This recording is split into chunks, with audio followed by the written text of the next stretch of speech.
Hello. Peggy's gonna come sit down for at least a little while. Hi.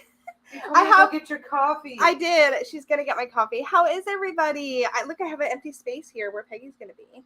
Hi. That's where my big giant bum is gonna be in a minute.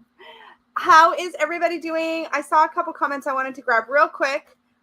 Minimal Pink says, did you see This Might Hurt is going mass market? I did see that. I think Liminal 11 picked it up, which is exciting. So I think that will be a good fit for their catalog. And I also think that it's going to be great that people can get it mass market.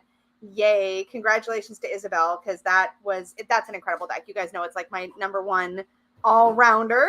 Yeah, Peggy, this is one of Peggy's sewing stations. We don't have a living room, as Dustin says. We have a sewing room with a couch in it. So that's a thing. But yes, I did know this was going mass market. I'm really excited for Isabel. That's awesome.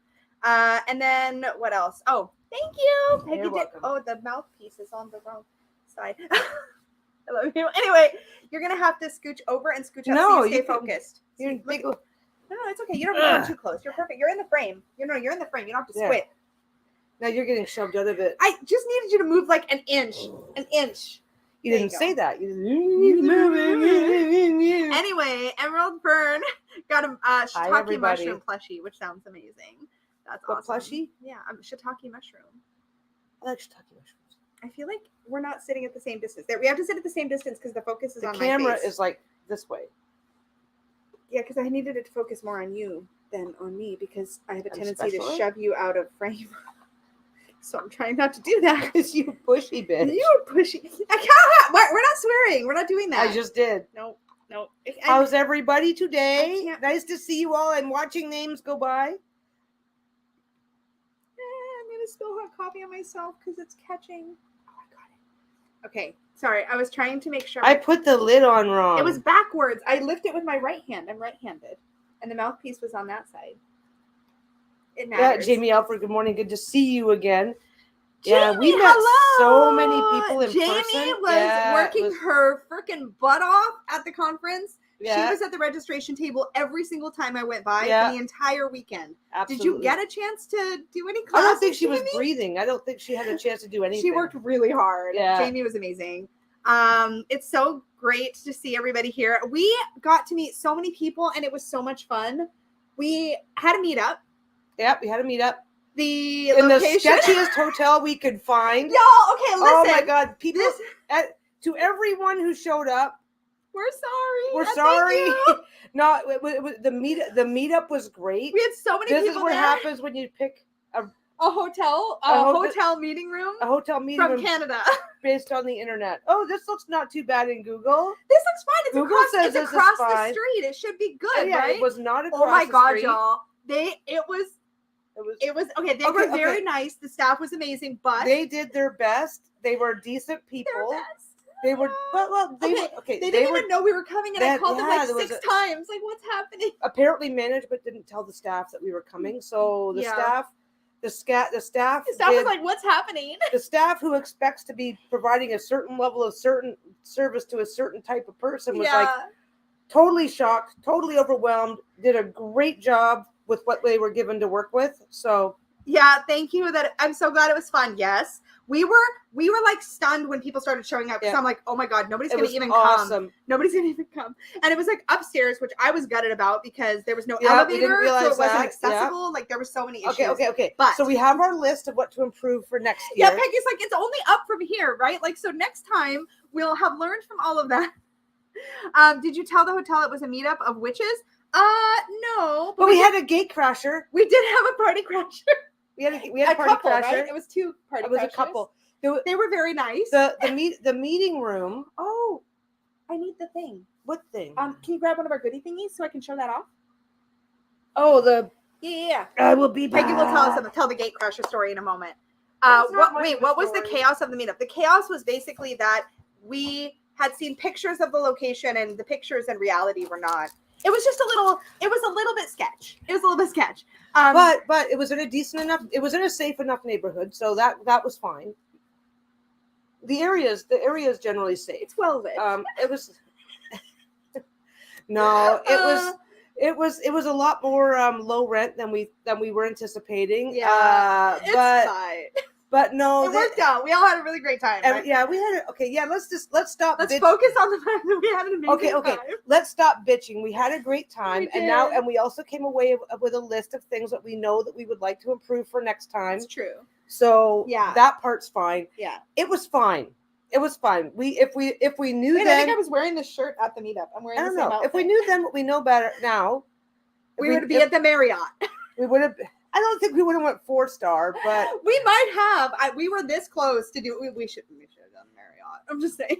Okay, no. It was fun though, you guys. We had. It was a ton of fun. Yeah, I'm watching all the names scroll by. Hi, everybody. We got to meet Benabelle in person. Oh my God, it was great. Benabelle's talk was amazing.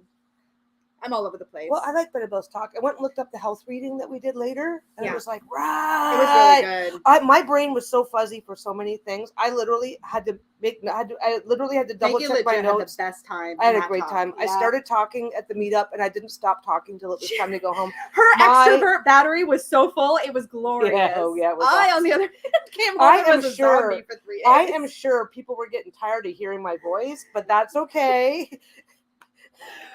You were a trooper for putting up with me. I was going to make a really terrible comparison. It was going to be, it's a little bit like taking your under-socialized dog to doggy daycare. You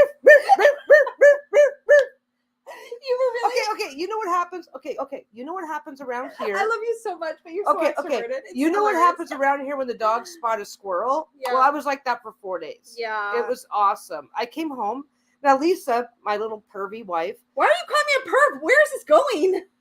Never mind. I don't know if I want. My voice was all raspy when I got home. Oh, I do like. So I'm like, hi, honey, how you doing? And she's like, I like your voice. I do like it whenever. I really like it when you do this to yourself. I have a little bit of. I have to admit, when Peggy gets like a cold or laryngitis or anything, I am living my best life. I've got laryngitis and can't talk, and she's going, oh, but please, I want to have a conversation right now. I am a sick puppy, okay, but I do like it when your voice is raspy. Anyway. It's not. Okay. We're not going to bitch about the venue. Things actually worked out really well. The people who showed up, you guys were awesome. It was great. Meetup venue, by the way. The meetup. We had Thursday. We had an off-site meetup. Yeah, because there was no space in the hotel. No, we tried to get space in the hotel. Yeah, it was all taken, obviously. All those jerks those from tarot people. What the heck? They left nothing for us. So we did have to have an offsite meetup, but I think we're gonna do it again. We'll definitely do it again. We're gonna do it again. The meetup was really fun. Oh my God, it was, you guys. Everybody who came to the meetup, thank you.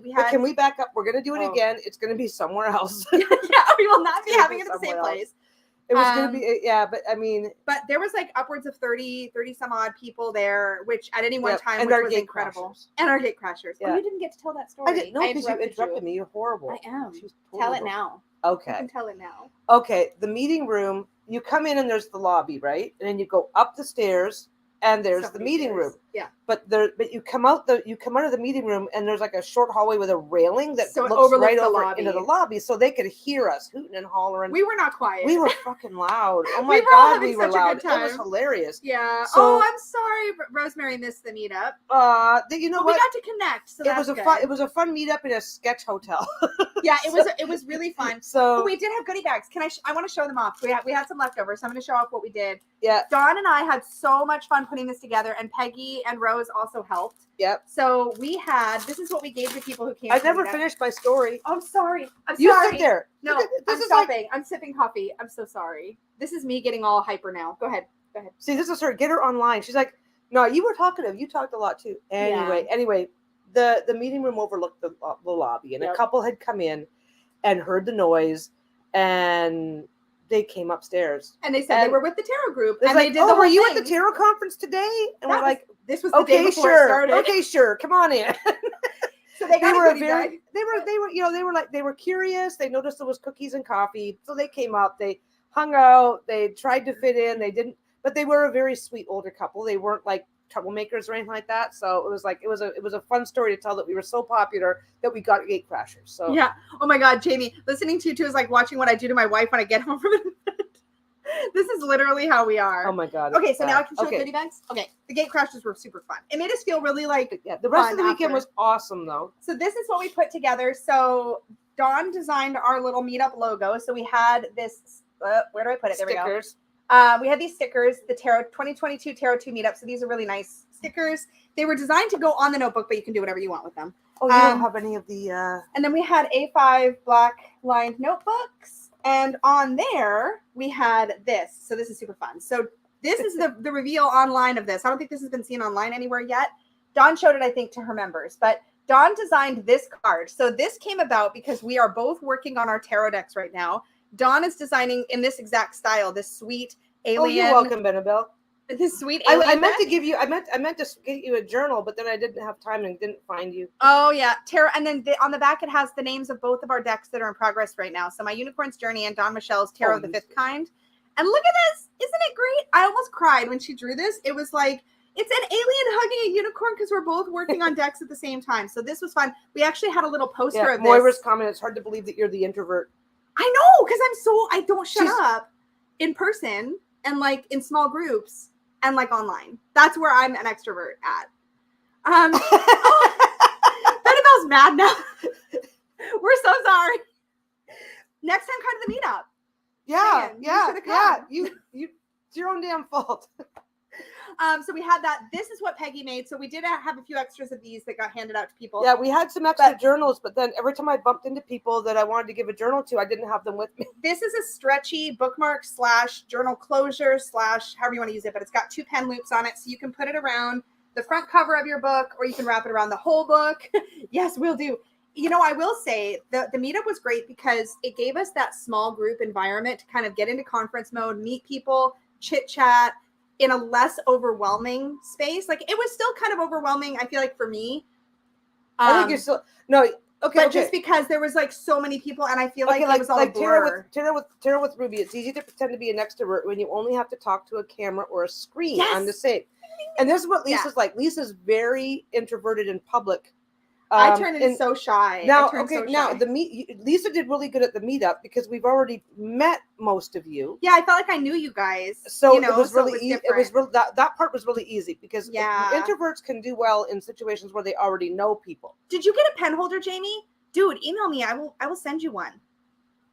Who are you giving shit to now? Jamie Elford. I don't think we ever gave her a pen holder. No, I meant to give her a journal too. Yeah. You and Benabel both drop us a line. Every time I saw you, we still have a couple, right? We have a couple of journals left, yeah. Pen holders. Oh, we have lots of pen holders. Okay, yeah, we'll send those. Jamie, drop me a line. I will get you one. We will make sure you get one. Oh yeah. She worked her butt off, you guys. Seriously. What were we saying? Oh yeah, meetup and extroversion. Yeah, well, it took Rose and I. That's all Rose and I did for 2 days. Was just made these little pen holders. It's true. But it's cool. I did a video showing how to make them. Oh yeah, Peggy did. That was the spoiler. So Peggy actually made a video showing how to make those pen holders on her little sewing channel, and she did that. And I said, just don't tell the internet. What it's for. Yeah, don't tell anybody what they're for. Because it was a surprise. We kept all the goodies a surprise until everybody showed up. It was cute. How many people? I think we had around 30. Ballpark 30. Yeah. Which was actually really good because it was like 40 that RSVP. Just shy of 40. And the fact that only like a few people didn't make it, considering the location, was kind of inconvenient. Yeah, we thought it was across the street. Yeah, we thought that this place was going to be like within walking distance of the hotel, and it wasn't. Technically, it was, but there was a highway in the way. Well, yeah, but no, it was like so it was across the street. No, you had to find a way. We thought it was less than a 5-minute walk, and it was about a 15-minute walk. At least, yeah. Which if you're not from the area and don't know your way around, is a long walk. Yeah. Oh, peaches and cream. Oh, you were at something else. Oh, well, next time for sure. Yeah, next time. Well, next time, like I said, we walked away. Yeah. We walked away with some lessons learned because everybody had a great time. So, how was the walk, Ashley? Are you okay? Oh no, Ashley walked there. I feel like several people walked there. I know. Several people commented about walking. Well, apparently, the organizers of the Newts have said that they are going to be picking a different hotel next year. One right in Portland. There was some logistical issues because the Monarch had remodeled. So there was one less meeting room. And they had to completely rework everything to get all the presenters in. It was still great. And I tell you right now, people that had to cut their top, they had I don't know what was going on behind the scenes because we just kind of heard about stuff afterwards. We were having a good time and didn't notice anything serious. No. But apparently some of the presenters had to cut their talks down from whatever. I think all of them had a shorter time slot than originally planned. Yeah. And I don't think anybody really had an issue. Like all of the print, We have grown too much. all the stuff that we saw looked really good. The presenters did a really good job of adjusting on the fly. Oh my God, the presenters were troopers. Holy cow. Yeah. We had people like really, the time slot each presenter had was about 45 minutes. Like Jamie said, we outgrew the space years ago. Yeah, Jamie, we went from an hour and 10 minutes to 45 minutes. That's what I thought. That's what I thought. I heard a reference a couple times. Nobody said anything, like nobody complained that I heard, but like Oh, okay. They were notified months ago. Well, yeah. Oh, that's good. Yeah. The presentations were really good. Yeah, the presenters did incredible. We had so much fun. The nice thing this year was that they Zoom recorded. We didn't make it to any of the lunches though. We didn't make it to all the. we ended up having a private lunch on the first day. No. But we took care of our own lunch. Yeah. They had the lunch thing. We didn't get to test any of the foods. We can't report on that, but we heard it was good. I might be putting my pen holders on Etsy. There's a small announcement. Not yeah. You might want. Okay, small announcement. Things have changed for Rose. Yeah. So she has had to go back to a regular full-time job because I just don't have enough work to keep her busy full-time. So it's just me right now. Mm-hmm. And going to be probably for the foreseeable future. Yeah. We're not. I mean, I'm in the market for a helper again, obviously, but That's I cool. really am not in a rush. So I'm gonna put the pen holders in, but just like everything else, it's like as she can do it, as I can. Yeah. I'm also gonna open up. I'm glad you agreed to do that because I was like, you should put those in the shop. Yeah, I didn't and then even. People at the conference were like, you should put those in the shop. I had no idea that they were gonna. I had no idea people were gonna lose their minds over pen holders. You could put one on like every book in different fabrics. Okay, but I'm sorry. not. I get excited. Anyway. Ooh, Essence says the food was good. Sorry. Oh, good. Oh, good. Yeah, because we did our own stuff at lunchtime, so we just didn't even have an opportunity. I actually presented at the last one, Peaches and Cream. I would definitely present again in the future for sure. I wanted to not present this year because not last year, but the last time we went, I presented and it was a lot of fun. But I wanted to go as just an attendee this time. But I will definitely present again if given the opportunity for sure. I've got some ideas. We'll see. Yeah, they also do Tide in Dallas. Yeah. Well, we have an adult dating site. We'll take care of it. We don't need to acknowledge it though. We'll just. Well, we all need a good laugh. It's like no. So are those bots, or did some idiot bots. actually come in and do this? No, they're bots. People are dumb. We'll pick one up there then. Yeah. So keep an eye on the shop. I'm sure she'll get a chance to put some in there. Yeah. I'm also an every other year presenter. That's smart, Jamie. Yeah, I hadn't really given it much thought. Just knew that we hadn't been for so long. Oh, I also didn't want the added like. What if something goes wrong? Like can't make it? Because coming from Canada with borders. The week before we came down, they finally stopped demanding proof of negative at the Canadian. You used to have to test right before. You had to arrange for a test and not just a home test. You had to arrange for a proper test through a a service, and you had to be able to show a proof of negative COVID test on the way down and on the way back. So if you're trying to come back home and if you're coming back home and you don't have that negative COVID test with you, they're not letting you into the country. Which, by the way, just so y'all know, because we were at a conference with so many people when we got back. And Dawn Michelle did a video on this morning. For her members. Oh, okay. Yeah, I don't think she did a public one yet.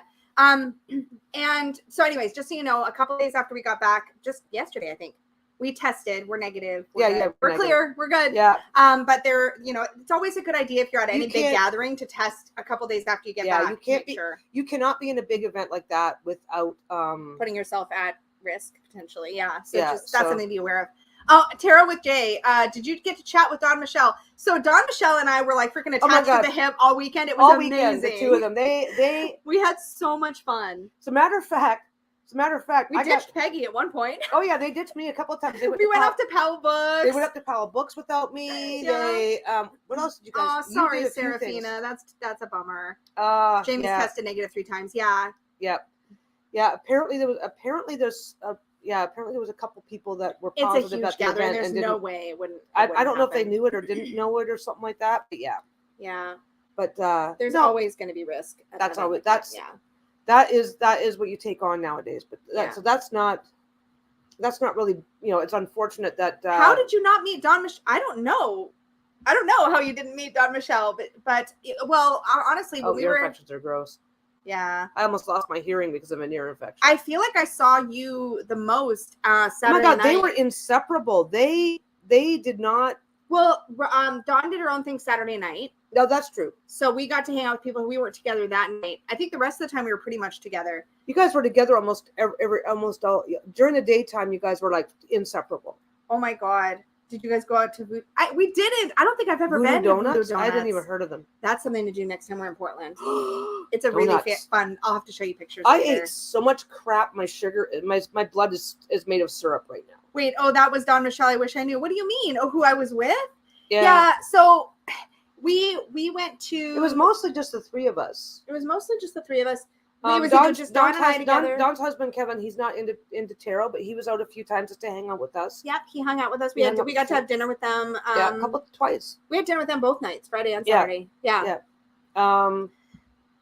Yes, that's what I was gonna say. Yes, Rosemary. So when we got a chance to chat the most, that's when Dawn wasn't there. So that makes sense. I feel like there's a bunch of questions. But yeah, so we saw a lot of cool classes, a lot of really cool classes. I'm still fangirling over Benabel's because it was a lot of the legalese type stuff that up here in Canada, we have different rules up here. And so it's like, because we travel with less hassle. Well, you do readings and I sell stuff. And most of you guys are in the States. So that was hugely educational. And then the health piece. Are you talking about the classes? Yeah, Benabel's class. That was so cool. Okay, that was my favorite. That was the one I fangirled over the most. The other classes were really cool. Y'all know it was jam-packed. The Kabbalah class. Oh, I loved that one. Mark Horn's class. Poor Peggy was sitting there like, I know nothing. Understand anything. I know nothing about the. I dragged her with me anyways. Have you ever done a thing where you go, I know nothing about this, but I can recognize the skill and talent that's coming to the table? Does that make sense? Yes. It's like if you're not really into opera, but you sit through a short set of opera songs, you're going to go, I know nothing about opera, but this is fucking amazing. You can tell how much time, energy, and skill went into it. Yeah. I just sat there going like, wow, I wish I knew what he was talking. Now don't get me wrong. Lisa, on the other hand, was like, oh my God, you don't understand. Here's all the things. I was living my best life in that class. Well, you came home and bought his book. I did. Yeah, she bought his book immediately. He was really great. He was good. My favorites were Barbara Moore Charles Harrington's talk on liminal space was incredible. Benabel's talk on health. I love how Benabel started off her talk in the coolest way because she like literally dropped the clickbait in the beginning. It was beautiful. She's just like, here's what we usually say when somebody asks for a health reading. Clickbait. And I was just like, yeah, but in a good way. Like, you know what I mean? Good way. No, you get people's attention really well when you do Benabel that. Just unsubscribed. You said clickbait. Unsubbed. Gone. No, but like, what do you call it? Truth bait. When it is really what we're going to talk about, right? But it was really cool because she starts off with this kind of controversial premise. Clementia, and then just I'm just some cool places. Envy. It was, you know what? It was awesome, but it was also really fucking exhausting. I mean, y'all, I took all this week off my regular day job. Don't do that. You're pulling on my stuff. Yeah, she had to take the week off afterwards just to recover. I'm just now normal again. Even I was like, yeah, you were energized and then you were tired. I was energized and I was like, can I go home and sleep now? Yeah. I can't talk anymore. It's whatever. My voice is gone. I'm fine. Yeah. But what was I saying? Okay, so Barbara Moore and Charles Harrington talked about liminal space. I was talking about Benabel's truth bait. The premise that, we don't do health readings and then really just addressing it in such a cool way. It was very, very fun. Cool. It was very cool. Got a lot of takeaways out of that. And oh my God. Like I said, I literally have to look at my notes because I got notes. Yeah, she's got notes. We did the Kabbalah class. We also went to Hoodoo for Everyone with Sherry Schoen. That was a good one. That was so She good. was hilarious. Her energy is incredible. She's got great energy. Yeah. And then who else? Andrea Furtick. We had fun. Did the Hero's Journey talk. Yep. At the keynote. We didn't see Matt Oren, who's the one that I thought for sure I was going to see him, but I didn't end up seeing Matt Oren. Hoodoo for Everyone. Oh, we went to Carrie Paris. Carrie Paris ended up filling in for somebody who wasn't able to make it. One of the presenters. Yeah. So she just pulled a presentation out of her butt. Like, not actually. Like, she had presented previously at TIE, but she wasn't necessarily prepped to present at this conference till the last minute and did an incredible job. She did a casting one, and I'll talk more about that when I do show and tell because I totally bought a casting set from her. But it was really fun. It was very fast, but it was very fun. And I feel like there was another one. And Avery. Avery was our Sunday. We saw Avery. Avery presented on taking readings off the relationship escalator. It was really cool talking about like using inclusive language and like figuring out how to be more accessible to clients who may be in a variety of relationship styles. It was so good. It was so good. Did Peggy buy anything? Okay, here's what we're gonna do. I bought her a present. We're gonna do, yes, you did. And I got 2 readings. I bought you a present too. I got my palm read and I got a regular reading, and they were both really good. They think they saw a squirrel. Don't say that word. What are you doing? Okay, come here. Come here. Don't say the S Bruno, word. come here. Come here, guys. Both puppies. Hi. How's my puppies? What we're gonna do? It's Shayla's birthday tomorrow, isn't it? Yeah, it's Shayla's birthday tomorrow. I'm gonna let Peggy do her little show. I don't want to do my little show. You don't want to do it? I'll pick up my puppy. Okay, Come here, Shayla. Here, I got her. She always growls when you pick her up. There we go. Here's our Shayla. She's gonna be 11 tomorrow. She's our teddy bear. She's our teddy bear. But look at her. Look at her ears. I gotta get her in front of something white because she doesn't photograph well at all. Look at her ears. She's putting them down. She's putting them like a gremlin. Her ears are very mobile, so most of the time they're like up high. They're like big Dumbo ears. If she turns 11 tomorrow, she's an old girl now. She does. Yes. What a good girl. Do you want a treat? We are going to show what Peggy got at the conference because it's a much more manageable pile than what I got at the conference. And so I figure we'll do Peggy show and tell. I'm going to do a quick deck update for those of you who haven't got the newsletter. We'll go over the newsletter real quick, just briefly, and I'll show you some sneak peek stuff. And so we're going to do that in a minute, but I'm probably going to let Peggy off the hook after her show and tell because I have so much stuff to show you. And then we'll do my show and tell. My God, so if you're curious, if you're curious how then it was all I covered newts. I covered it. It was me. I'll pay for it. She can't complain about her wallet at all. Don't buy into that crap. She's gonna lie to you. Sorry, what? I'm gonna lie? Yeah, you said I'm so poor, and I said, no, I did it all. You did do nothing. You bought me a present. I bought you a present. Okay. So I bought you a present. That's what we're doing. Wish the conference was available online. I don't know. I think you had to buy tickets. It's supposed to be, but only if you've already bought a ticket. I think only if you bought tickets up front. Yeah. You ready? You want to show your stuff? You want to show your stuff? Okay. So we both got gifts from Ashley, who's in the chat or was in the chat. That's Peggy's. This one's mine. She nailed our aesthetic, by the way. Look at that. She made us each a wrap reading cloth. We have the same on that side, and then we have something for just each of us on the other side. Cute. She made us kind of heart matchy. My heart, though. Yeah, it was adorable. I love it so much. So that's really exciting. Yeah, Marlena. Yeah, Ashley Duncan. I'm here. Yes. So these are really pretty. I think I'm going to give this wrap to a specific deck. I just haven't decided. Yeah, they're supposed to be emailing anybody. I need to have a basket to chuck stuff in. We did offer online tickets for Friday to Sunday, and we also recorded the classes for attendees. Yeah. That's what I thought. And then Roger said that they were emailing out links to all the attendees. So if you don't have a link, you'll need to check in. Yeah, he hasn't mailed them yet, I don't think. He said it was going to take a few days to get caught up on email. Oh, yeah. He's got to process a lot of stuff, too. Get all these videos sorted out. Ashley, are you selling these? Do you have a link to share? If not, that's totally cool. But let me know once you do, and we'll shout it out in the Supportive Tarot group. Oh, Bruno. Bruno's here. Okay, so that's the first gifty. We also both got really lovely handmade cards. Oh, there you go. Julie says check your spam if you haven't gotten links. We also both got really nice handmade letters from Kelly Love Letters. Yep. And Dawn has one too, but we didn't think to steal it, so we can't show it. We didn't steal Dawn's to show her. That's cute. If you guys don't know, Kelly Love Letters is who drew the little graphic we use in the Supportive Tarot Facebook group at the header. The little sketch of Peggy and I, she did that. Which is amazing. It's cute. Oh, look at this is such a sweet thing. Look at what I haven't even taken it out of its box yet. Dawn Michelle got me this. This is so cute.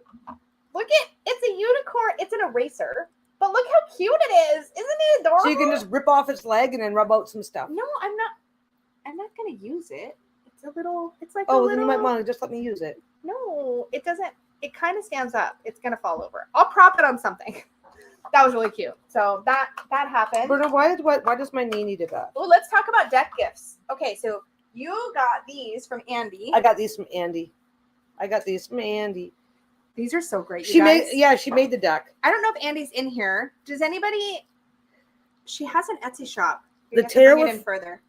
The Tarot of Feeling. You want me to hold it so you can talk about it? I'm trying to get stuff out of it. Yeah. Okay. I'm gonna grab Andy's Etsy shop link if I can find it. Okay, No, I think she's just doing them on make playing cards. Make playing cards. Oh, maybe. That's what she said. It's on make playing cards, but I can give a link to that if I can find it. She made these decks a while ago. I'm gonna see if I can find the link. Oh, no. Hi, Bruno. Yo, I can't find it. That's okay. It's called Tarot of Feeling. Tarot of Feeling. It is on make playing cards. So. We'll get it. Hey, Donna's in. Hi, Donna. How you doing? It's been a while. Oh, long time been a hot minute. Hello. Okay, so this is the back. Nope. Let me hold. You want me to? Can you Here, do it? you do it for me. You can talk about it, but you can't. I don't want you to have to fight with it. There. There's the back. Okay.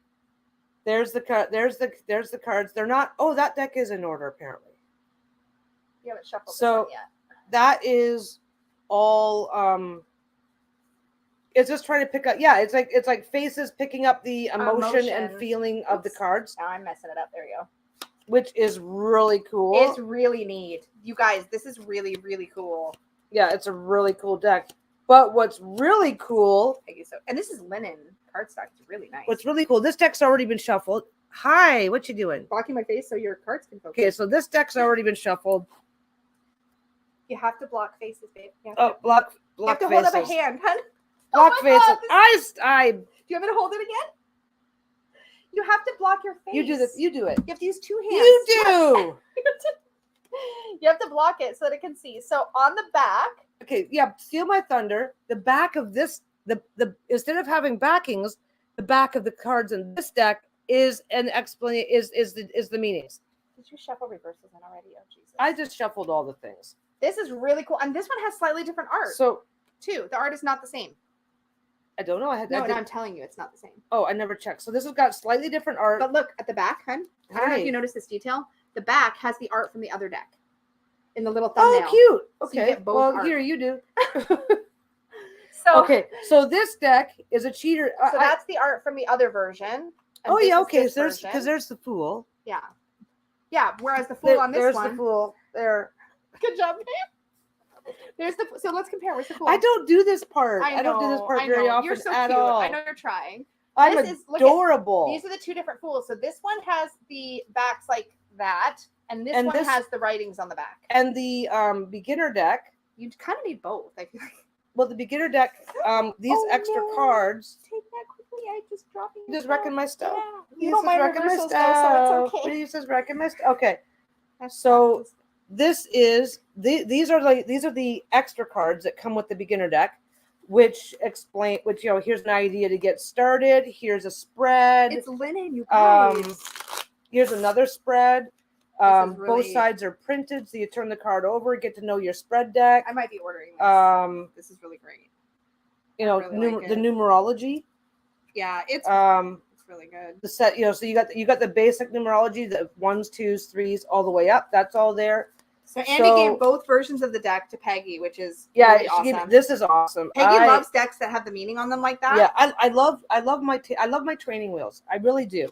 Because you know what? Because I'm sitting here. I'm trying to see if I'm going to be able to get away with stealing the one that doesn't have the meanings on the back. Because I'm sitting here, I'm looking at a deck, in progress. No matter what I do, I can just hold a card up and go, "Honey, what's this deck?" See if she notices. You can probably take that deck away from me because I'm keeping this one. Those are the cards that go with that deck. Oh, thank anyway, you. She said I might be able to steal this one. I love I absolutely love my beginner decks. I really, really, really, really, really do. This is a really good one because the meanings are on the back. Because you know what it is? What I figured out my problem is. For those asking, sorry, real quick. Somebody just asked. It's called the Tarot of Feeling. Tarot of Feeling. By Andy Taylor, and it's on Make Playing Cards. I just couldn't find the link. So if anybody finds a link, if a mod finds a link, let me know, and I will pop it in the chat. Or they can pop it in the chat. Anyways, you were saying. I'm so sorry. I forget. I forget now. I wanted them to know what. Anyway, no, I like my cheater decks. This is a really good one. This is a really good one because you know what? I sit at home. I mind my own business. She's about to start talking. Let's just do this for a minute. Because it's really, really super easy when you live with a tarot nerd to just go, what's that one again? What's that one again? What's that one again? And next thing you know, you just don't remember as much as you're supposed to. I would probably remember more if I was doing tarot without you in the room. Probably, because I'm your tarot encyclopedia. Yeah, she's so it's really easy to go, what does this one mean? What does this mean? Yeah. Oh my God. I could just, Okay, can I show mine from Andy? This is what Andy gave me. This is what Andy gave Lisa. And I think Dawn got this one too. This is the And she also crocheted. No, this bag is crocheted by Krista of Crochet Witch. Oh, Squares. I thought Andy did that. So herself. no, and look at it's even got the chakra beads. So Krista made this beautiful bag. Krista wasn't there, but we got to send her a Marco Polo, which is like a glide, like video walkie-talkie. So that was super fun. So this is also by Andy. This is called the Feel Your Chakras Oracle. And you guys, okay, first of all, when I got this, y'all know how I feel about chakra decks. Look how many cards for each chakra. Like, so all the way up to the third eye, the crown only has a few. These balanced, unbalanced, and there's one extra card. Yeah, so balanced, unbalanced, and underactive, balanced, overactive.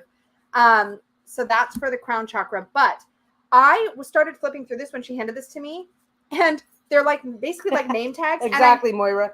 I took this card. Yeah, I talk, but I'm shy. I took this card and I literally attached it to my name tag at the meetup because this is literally me. I talk, but I'm shy, which is an underactive throat chakra. I don't think my throat chakra is necessarily all that underactive. Our internet's fine on this end, Kyra. Yeah, try refreshing. We did get a low internet message like 30 minutes ago or so, but it went away real fast. Anyway, so the whole premise of this is that for every chakra, you have different cards to represent whether you have an underactive root, for example, or an overactive root. So you're not doing it right. I need to block my face more. There we go. I'll block your face. No. So this is what it is. And every single chakra has a different backing. So you have like this red back for the root, this orange back for the sacral, solar plexus, heart. So perfect for the heart, throat, and third eye. And then the crown ones also have a different backing. This is so fun. I'm so excited to play with this. I'm really what's picky. It called? It's called the Feel Your Chakras Oracle. Yeah. This one's also on Make Playing Cards, right? Yes, I believe she said it was. So it's called Feel Your Chakras Oracle. It's by Andy Taylor. So feel free to screenshot that. This is so good. I'm very excited about it. It's exactly the way I typically work with chakra decks, and this little handmade bag just makes it like all the best. Yes. All the best. Yes, you're allowed to keep that one. Thanks. I appreciate that. I'm gonna put it right here so we know I've already talked about it. Okay, do you want to? She's got a big basket of shit, y'all, guys. We're gonna be here for a bit. Big basket. We're not going anywhere anytime soon. Okay, this one I got off the trade table. Yes.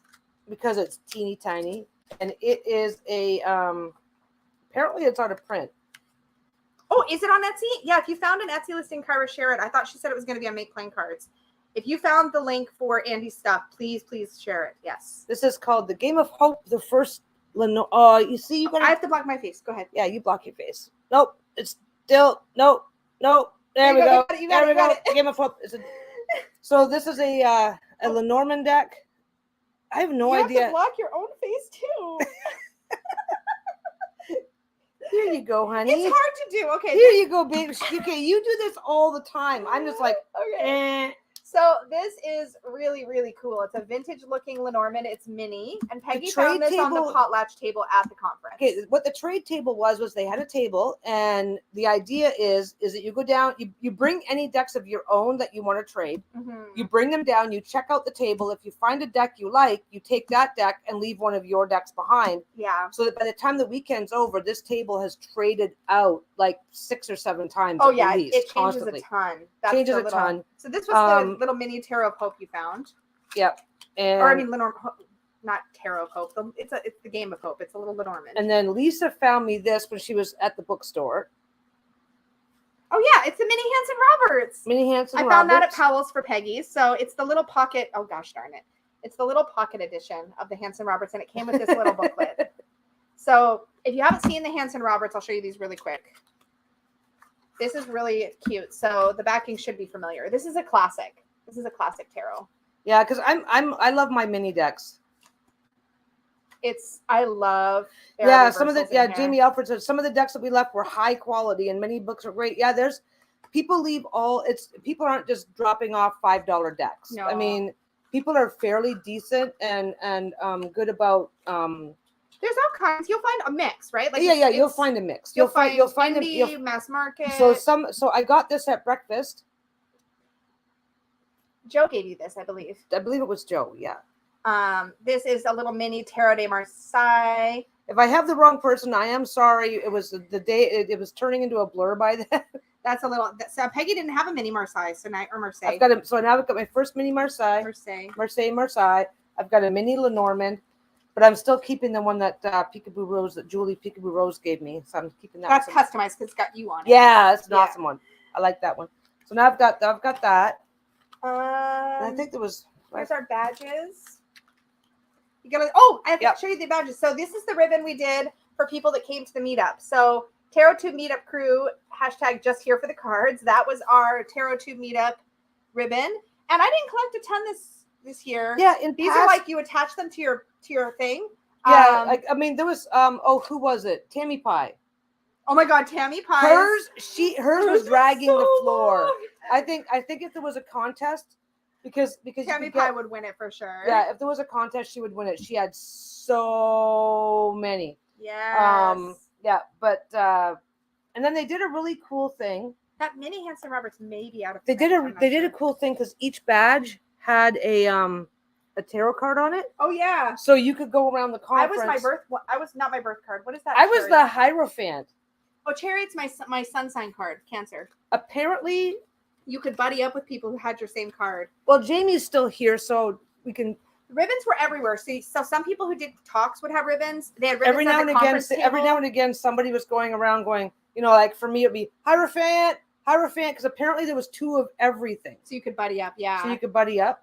Just to answer your question, Kyra, yeah. So basically, different classes, the registration table, different vendors. Like I have a red feather ribbon here. Yeah. Soultopia, and this was from Jennifer Styley's talk. I didn't go to it though, but I ended up with the ribbon somehow. I missed hers. I really want to see it on Zoom. People that had extra ribbons after their talks or whatever were leaving them out by the sign-in table. Right. It is nice. I will say I'm really excited to get the Zoom link and be able to watch classes on Zoom. I don't have it yet because I didn't go through the regular ticketing process, so I have to actually get in touch with them and ask for it because our ticket thing, because we were in Canada and the website wasn't letting us check out. They ended up having to invoice me privately. Of being in a different country. Yeah, so there was some issues there, but so I'm not on their regular ticketing system, so I have to reach out for the link. But so that's it for your show and tell, right? Was that it? Did you get a chance to show everything you got? That was I didn't. I was not going down looking for stuff. Lisa, on the other hand, brought a big giant bag full of books, and. Oh, yeah. Jamie says that if we have any issues, just to let her know. Oh, okay, we'll do for sure. Don't be too generous because you're gonna have 400 people going, Jamie, I need something. Oh yeah, Jamie was a dream all weekend. Just working her butt off. That was a lot of fun. Yeah, so I'm going to in a second here give you guys a deck update. She's jumping straight into show and tell for the next hour and a half, guys. Maybe not an hour. I mean, you got a bunch of stuff. Because no she brought a big giant bag. Okay, this is my favorite part. Because something else that we did. Oh, because this one here, I got this at the trade table. Potlatch. Yeah. No. Oh no, you got it at our meetup. At our meetup, yes. Sorry. At our little meetup, we also did a tarot trade before. Because we had our meetup on Thursday night, yeah. And except for the what was the name of the event for the Co-Creators Day on Thursday. So the only thing that was going on there was on Thursday was the Co-Creators Day, so we didn't go to that. So we did a little tarot trade table at our meetup, and that's where I got this. Yes, that was that. I got something from. I forget who put it on the table. Did you ever find out there? Yeah, I think it might have been Tammy Pie, but I can't remember. I'm good. If you're here and you put that on the table at our meetup, yeah. If that was you, thank you again. Yeah. But yeah, so that's what we did. I didn't get your ribbon. I didn't know you had a ribbon, Jamie. I want your ribbon. Yeah, I don't think we got because I mean, by the time we got there was like all the different the pronouns, the happy to hug, the 6 feet distance, all those types of ones were there. But yeah, like whether you were boosted or how vaccinated and all that kind of, you could do all that kind of stuff. Yeah. I didn't want my whole thing to be related to that, so I just picked the one that said happy to hug. Yeah, and I left the rest. Palm Beach, Florida. That's close enough for me to want to go. Yeah, fair enough. They have one in Dallas too called Tide, which had a lot of the same. Yeah. Not all, I'm assuming, but they had a lot of overlap presenters between the two events, which is nice. Yeah, there was a lot of overlap. But yeah, I'm going to jump into a tarot update. Do you want to stay for that? The tarot update? What tarot update? My deck. Oh, yeah, I can stick around for that. Okay, so I'll be the peanut gallery. You do that. So I have a couple of StarCon is in Florida. That's right. And I think thank you, Linda. Oh, it was from Joe. Clementia's Creative Cartomancy says that. We got them mixed up. So your Lenormand was from Joe, and your Marseille is from Cassie. Oh, okay, from yeah. Richie Lark. So we got the two swapped. Yeah, it's funny. My big problem is that I'm bad with names. I'm good with faces. Yeah. And most of us are using online nicknames. Oh yeah, I had like okay, guys, Clementia's Creative Cartomancy. The lovely Clementia's Creative Cartomancy. Her name is Linda. So, but it took us a while. So yeah, so I get face name and a screen name to kind of connect. It's like I'm like, oh internet my god, hiccup. who's who? There might be an internet hiccup. Hold tight. If we stutter, we're coming right back. That's how I can tell. There's a little symbol there. Oh, okay. So, it looks like our signal's weak right now. So we might have a moment, but we'll be back if it cuts us off. If it cuts us off, yeah. I can also hold on. I might be able to change this. There. Just drop down your definition. That fixed it. Yay. There. So I just made us less fancy. Less HD. I took our resolution down a little bit. So our bandwidth can handle it. Yeah. So if I'm on a TV, I'm sorry if we're now more grainy. But anyway. So you got to update. So yes, basically, updates deck update and then show and tell. Yes. Bruno is just staring at you. Yeah, he might be staring at you. Hi, buddy. No, he's watching you. He can't see me. Okay, so deck update. So if you're not signed up for the newsletter, if you want to stay up to date on the Unicorn's Journey Tarot, make sure you're on the newsletter because I will make sure that all of this stuff goes out. What I'm going to do is show you guys the newsletter so you get a chance to see it if you didn't get it.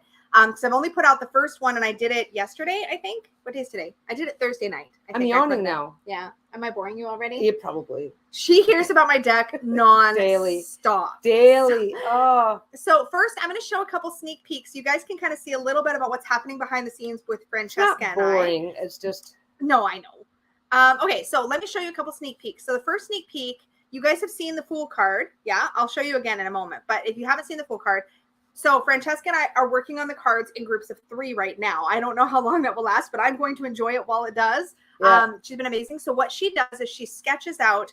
I send her the card descriptions. She sketches it out. We discuss it at that phase. Then she does a full color version, and then we do any additional changes after that. So everything I show you, I will never guarantee anything is final until it's final. You know what I'm saying? Yep. Yeah, these guys are saying about the name thing. Yeah, that's how come my shop is Sparks Creations, because Sparks is a nickname, is an online name that I was using for years for gaming and chatting and just for everything. Yeah. Anybody who's older, I think, has that. If we buffer for you guys, just as soon as we're back, hit refresh. Okay, so quick deck update, and then I'm going to get into the rest of my show and tell. So this is what the first group of sketches we did for. Oh nope, that's the wrong set. This set. Okay, so this was the set of sketches that Francesca did. On the left, you see the initial sketch of the magician.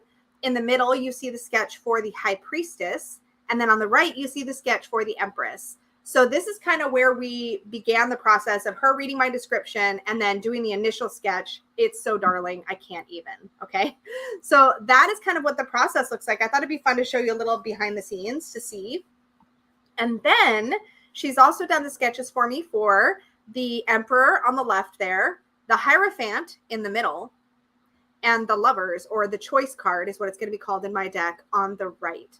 So these are the current groups of sketches. Now, I don't have artwork to show you yet for the Empress, Emperor, Hierophant, and the Choice, but I can show you how the Magician and High Priestess are shaping up. But these are very close to what the final versions are going to look like. They're like I said, we kind of tweak it, but Francesca so far has been an absolute wizard at taking my description and then like turning it into art. Like I said, I am living my best life. If I could have an artist like Francesca, like on call, I've said this over and over again, I will not stop saying it, for the rest of my life, to be like, I have an idea. Can you draw it? I have an idea. Can you draw it? Yeah, you did. Literally my best life. You basically have like 45 decks on the go right now. You have no idea how much I am living for this process.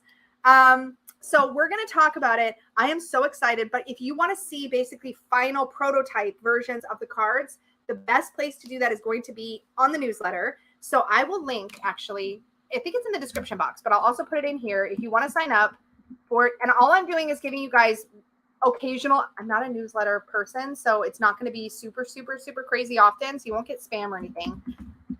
But I'm really enjoying putting together. So I'm going to show you what the first newsletter looks like. Did I type my own website right? Yeah, I think so. So that's where you can sign up for the email updates. So I'm going to share the first newsletter so you can guys see what they kind of look like and see some of how this art has been developing. So here is, let me change my backing because it's all weird. Okay, there we go. So I'm going to do this version. There we go. So I'm not going to hover too much on the text, but I will show you guys. This is the updated concept art for the elemental unicorns. So basically the tiniest tweaks were made to make sure that each, the king, the queen, the knight, and the page all have defining characteristics. So the king has a slightly longer chin tuft. You can really see it here in the water unicorns. The queens all have some sort of decorative element in their manes. So they have, the Queen of Fire has these little red gems. It's kind of hard to see in this image, but she has some little red gems in there. The Queen of Water has little bits of shells and such. The Knight is just smaller than the King, but doesn't have a really long chin tuft. And the Page is going to be really obvious because they're little and adorable, right? So that's true throughout. You can see they'll all have a little something going on. There's little blue gems in the Queen of Air's mane. And the Earth unicorns, I don't think they needed to change much. The king has a little bit longer of a beard chin. They're chunky. They're chunky and so small and cute. But I want to be clear because this did come up. This isn't meant to be enhancing gender characteristics. It's just we want you to know which character you're looking at. Yeah, that was kind of a. It's a thing because to me, the beard tufts or the chin tufts on unicorns, they're not specific to males. Well, as you see the unicorns on different cards, you kind of have to be able to tell which is which. So we had to pick.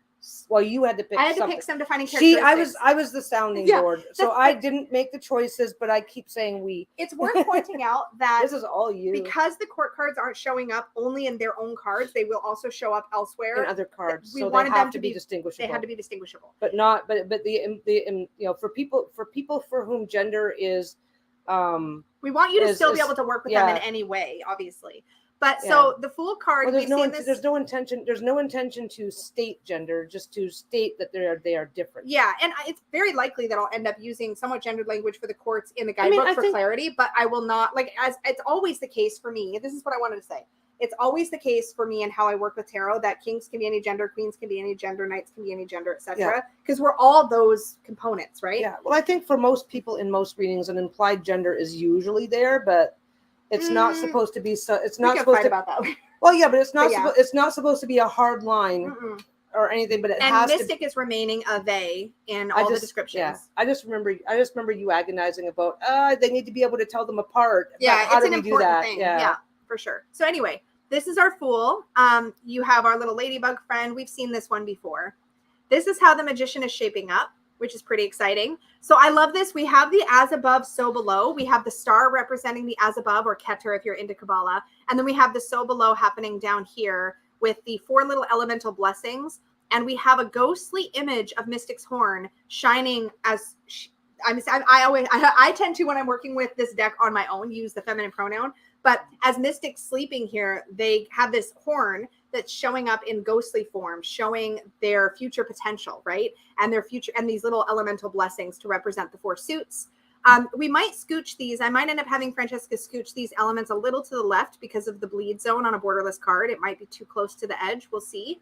But we have the white lilies and the red roses, which are among my favorite symbols for the magician card also. So I really wanted those present. So that's our magician card. I love how this idea of sleeping potential makes me really excited. I love that idea for the magician card.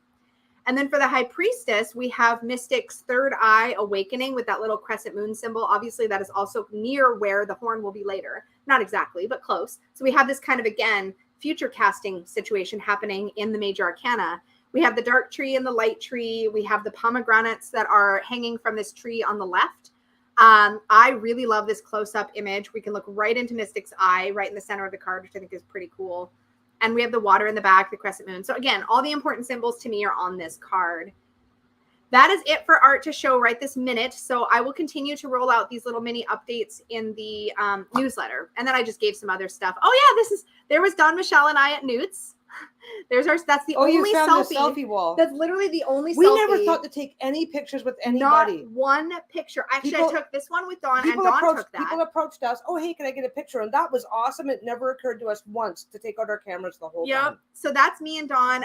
This little patch here was found among other patches on Miss Tammy Pie's jacket. I thought that was fantastic. And then this is me and Zara Kitten Chops. Oh, and there's my sock. I did get Peggy these socks at Powell Books, and she proceeded to wear them that evening in our social gathering. I thought that was I should do something with those pants. Look at that fray. Focus on the socks, dear. And Kitten Chops was delightful. We had a wonderful chat, and that was the newsletter. So that gives you an idea. There's my foot. You know what my foot looks like now. Yep, you've got a close up of I've got an awesome foot. Of Peggy's foot. That is okay. So that is the newsletter. So that's going to be the format of the newsletter going forward. I'll share a few cards. So if you're not signed up, again, make sure that you sign up for that if you are interested. Because did I pin the? Yeah, the selfie wall was in the vendor area when you just come in from the pool area. Now it's pinned. Maybe it was already pinned. I don't know. But yeah, so we didn't really use the selfie wall. And I think I got a lot of pictures with people, but those are the only 2 selfies I took. Like I was not in my camera at all. I was just in the moment. No, and we both had our phones with us, and both phones have decent cameras on them. It never occurred to us to pull them out. That was the only picture you took with Dawn, and you guys were attached at the hip all weekend. We had a great time. Yeah, that was my favorite part. Too busy having fun to think of stuff like that. Dawn and I talk all of the time, and we've worked on several projects together. And just getting to spend time with her like that in person was amazing. Getting to meet her husband and her child was amazing. Oh yeah, Ash was fun. Ash was awesome. Ash actually worked the door at the meetup, and Kevin was there, kind of just hanging out, keeping an eye on things too, which is amazing. It was so great, but I do have some regrets for not taking. This was the first time we met Dawn in person. Nope, it was the second time we met Dawn in person. Okay, but the first time you guys only met for 2 seconds. Yeah, well, a few minutes. Basically, the first time we met, Dawn actually came out with Renee for when I presented at Newts in 2020, whatever the last one was. 2019. 2020. Oh, 2020. Early 2020. Yeah. But you guys didn't know each other as well then either. No, so we met in person. That's how that goes sometimes. That's actually when.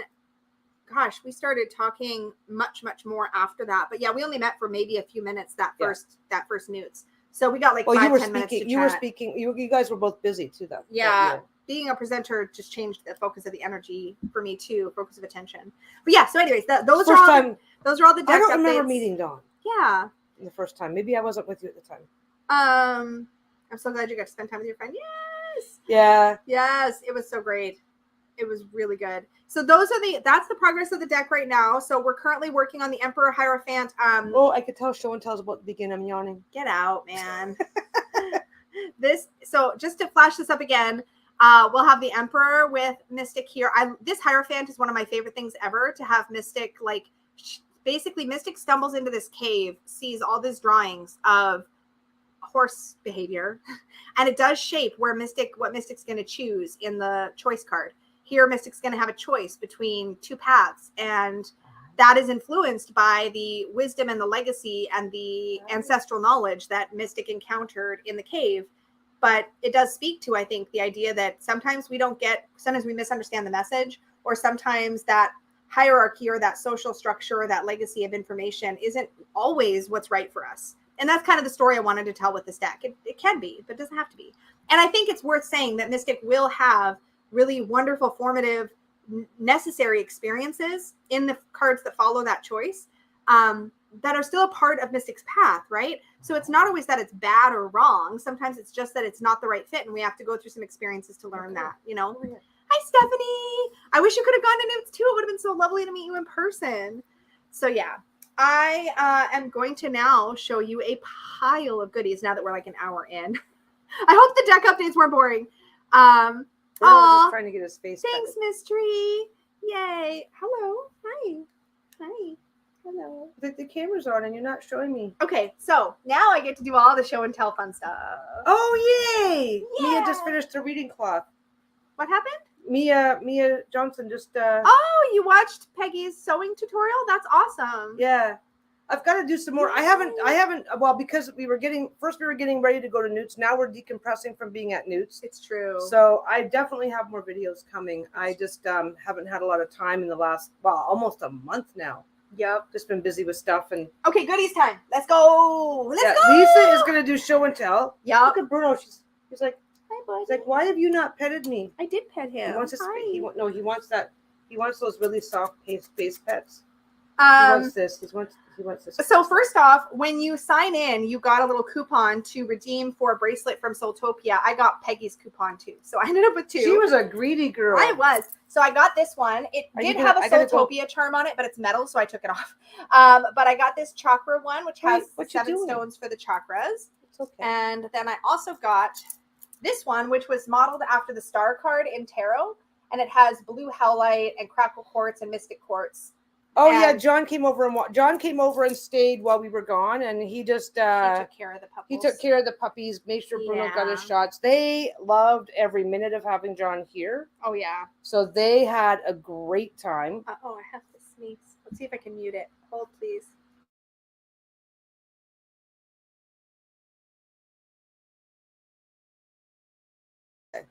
There. At you. I can tell they had a great time because John came back over a couple days later and they wouldn't stay out of his lap.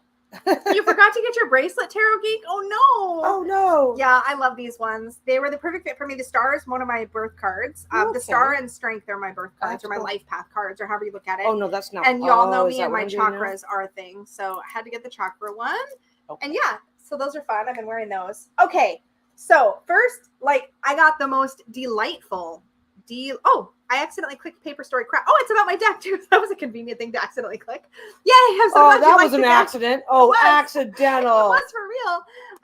So I got the sweetest little handmade gift from Ms. Jo. And oh my gosh, I just can't. It's the sweetest. So this is hand needle felted. Okay. Now, if you've never needle felting, by the way, I did play with it because I'm a hobby squirrel. I did play with needle felting for a very short time. I made a snowman. Hobby squirrel. What did I say? You said you're a hobby squirrel. I just think that's really funny. It is funny. So needle felting is basically where you take wool and you usually have it on some kind of a mat or like a sponge or a brush or something. And you take the wool and you take a needle or a needle tool and you stabby. It's great for aggression. It is the most therapeutic. If you want something therapeutic, if you're real stressed out, just be careful. Don't stab yourself. But you get you some wool and a needle tool and learn how to needle felt because you're literally just stabbing a lot. It's great. Anyway, I am incredibly impressed. Okay, I got to go because your dog is he's basically, Bruno's just sitting there going, pet my face. And I'm just petting his face and he's going, okay, now this side. Yeah. Okay, now this side. And he's literally giving me the you should feel guilty look. So that I will just stay. I really want to show this, so you're gonna have to get out. Bye, guys. It's show and tell time with Lisa. So this is what Jo made while she was needle felting. Okay, I can put the focus. I can fix it now. Okay, there. Hopefully it's gonna be okay. Okay, so look at this adorable needle felted rainbow mane and don't throw it on the ground. Literally, even the horn. I hope I can show it is spiraled with felt. Look at look at the little heart. Look at the feet. They all have little hearts on them. Are you kidding me? Jo also took a delightful little picture holding this little creature, and it's designed to be able to sit just it's designed to be able to sit just like that. I gotta block my face, but I also want to see. Do you see? Oh my God, it's so cute. I cannot. So I've kept it in its little safe bag so that I can keep an eye on it. But it is designed to sit and look adorable, just like the unicorn in our channel stuff that we use. I'm gonna see if I can readjust myself a little bit here because we're gonna adjust. Let's see. Let's turn it because I want to sit over this spot. Okay. So I have to move the camera forward a little. There we go. I'm excited. So I have a literal box of stuff to show and tell. So Jo gave me that, and she also gave me this really sweet book, which I had not picked up. It's called The Wisdom of Unicorns. The art on the cover and in the book is illustrated by Danielle Noel, and it is by Jules Taylor. But you guys, when I open, I've got her little note, sweet note and card in here. The very first page, when I look at myself in the mirror, I see a unicorn, a badass unicorn. Was this book not just made for me? Hello. So it starts off with unicorns exist. winning me over right here. I've actually read the entire thing cover to cover, of course, already, but the artwork in it is beautiful. Danielle Noel's artwork is really gorgeous. I want to show you guys another quote. Yeah, I think 99 times and I find nothing. I stop thinking, swim in silence, and the truth comes to me. Like, it's a beautiful book. And it does align a lot with the way that I work with unicorn energy, which is cool because a lot of times these types of books really just kind of miss the mark for me. And this one didn't. This one was really enjoyable. We recognize that image a little bit, but now it's got unicorns. So I love this so much. So that was a really sweet gift. And then I'm sure that I've missed some stuff, by the way, but I've tried to hoard it and keep it all together. Dragon hoard. I was also able to, I had actually done a trade with somebody who was coming to the meetup. So they brought the trade. So I also now have the Memento Mori deck, which is awesome. So this is the Lenormand based, but obviously it's way more cards than a Lenormand. And the person I traded with had already edged this one in black. Come on. I got to hide my face, which is so weird because I want to be able to see too. But yeah, this is the Memento Mori. Now I have the Oracle of Oddities 1, 2, and 3 and the Antique Anatomy. So now I have all 3. I don't have expansions for this. I'm not sure if I want to bother with the expansions. I kind of like the original setup. So I'm really excited to get to know this a little bit better. So I got that. That was fun. And then on the trade table we did at the meetup, I scooped up this. This is Visions in the Liminal Space. So I'll show you why I picked this up. We'll have to see over time if I get along with this one or not. But were a couple cards and I was just like, I have to. Like, this one made me think of Peggy and just so many other things. Like, is that not a great card? This is also linen cardstock. This also I thought was pretty great. Oh, okay. Feel better, Emerald Fern. Is this Visions deck on your wish list? Yeah, this was on our little meetup tarot trade table. Hello. The Next Right Thing. I really like a lot of these cards. I don't love every single one, but like, look at this. Broke is the beginning. And here it shows a shattered piggy bank. So it could mean broke like financially, but it can also just mean broken in general. Bring your own seat to the table is fantastic. So there's a lot of really good stuff in here. I love this Know Thyself card. So this is a really cool oracle. Beware Nostalgia. I thought that was really interesting. So there's some really cool concepts in here. This might be one that I personalize a little bit and keep the cards that I like the best and like kind of make it mine in a way and pull out any. I'm trying to think if there's any that I specifically. Yeah, look at this. They know not what they do. Look at that. Do not pull. Caution, caution, caution. And there's somebody about to pull it. Yeah. But yeah, there's a few in here. I'm not finding any of them now, but there was a few that I was like, I don't really love that. But 99% of these cards I really like. Like, look at this cord cutting card. It's potent stuff, right? So this is fun. I got this on the trade table at the meetup. And I really dig the cardstock. I'm pretty sure that this is like a make playing cards style deck. It seems like it to me, but it's really nice. I really like the quality. And then, okay, so what do we want to do next? You want me to show you what I got on the Potlatch table at the conference? Yeah, the Visions deck is so super fun. Ooh, Tarot Not Plan says that this one reminds you of the Object Oracle, which I just started using with Skeleton Tarot. The Object Oracle, was it called the Objective? It might be called the Objective Oracle. That is such a great deck. I love that deck. Yeah, I think I'm going to do Potlatch next. People aren't weighing in quick enough. Are we enjoying show and tell? Oh my God, you know there's a lag. I have no patience. I have no chill when I do show and tell. But I'm not going to give you time to think. Let's see. I already showed you the Feel Your Chakras deck. What is Potlatch? So the Potlatch is the name. That's what they call the table at the Symposium. So it's kind of like a trade table. Potlatch, I think, is more like a potluck idea. Everybody brings something and puts it in, and then everybody can take something back out kind of thing. I think that's the theory, but I'm making that up. I don't know for sure. That's what I've always assumed. So the idea with Potlatch table is it's a table of stuff that people are like, I'm ready to let this go. And then you wander by the table, and if you've put something down, you can pick something up. Well, so it's a one-for-one kind of deal. A potlatch and a buffet are very similar. Think of it that way. You bring your own dish. That's what I said. That's the comparison I just made. Well, potluck versus potlatch. That's fine. I'm sitting 2 inches away. Jamie, thank you. So Jamie's sharing. I think this was actually in the program too, was it not? Clearly, I don't pay attention. The name potlatch among North American Indian peoples of the Northwest Coast, an opulent ceremonial feast at which possessions are given away or destroyed to display wealth or enhance prestige. And then Kyra says, a potlatch is a gift-giving feast practiced by Indigenous peoples of the Pacific Northwest Coast of Canada and the United States. So that's probably, obviously, the origin of that term. Yeah. Yeah, that makes sense. So the way it's typically been is kind of, the idea is 1 for 1. You drop something off if you're going to pick something up. So and people are really good about it. Like, you typically don't see, if anything, people tend to give more than they take, which is really lovely. So I left a bunch of stuff. They are both at the tarot trade table at our meetup, and then again at the potlatch table. I ended up just dropping off a bunch of stuff. I didn't want to bring it back with me. So yeah. The first thing, well, this isn't in order. Maybe it is in order. There was something I picked up. Sorry, Jamie. There was something I picked up, and I thought about it, and I was like, I don't think I'm going to use it. So I did put it back for somebody else to pick up. So I had picked up the Fae Tarot, and I was this close to taking it home with me. I put it all in order in the hotel room later that evening and took a look at it, really thought about it, and was like, it would be greedy for me to take this because I'm not going to end up working with it. And the book that comes with it is completely out of print. So I wanted the set to go back on the table. So I put those back on the table. I did, though, later pick up this beauty, the Pastel Magic Tarot. Now, I walked past this a half a dozen times easy before it eventually came home with me. And it is the Pastel Magic Tarot. This is so me in so many ways.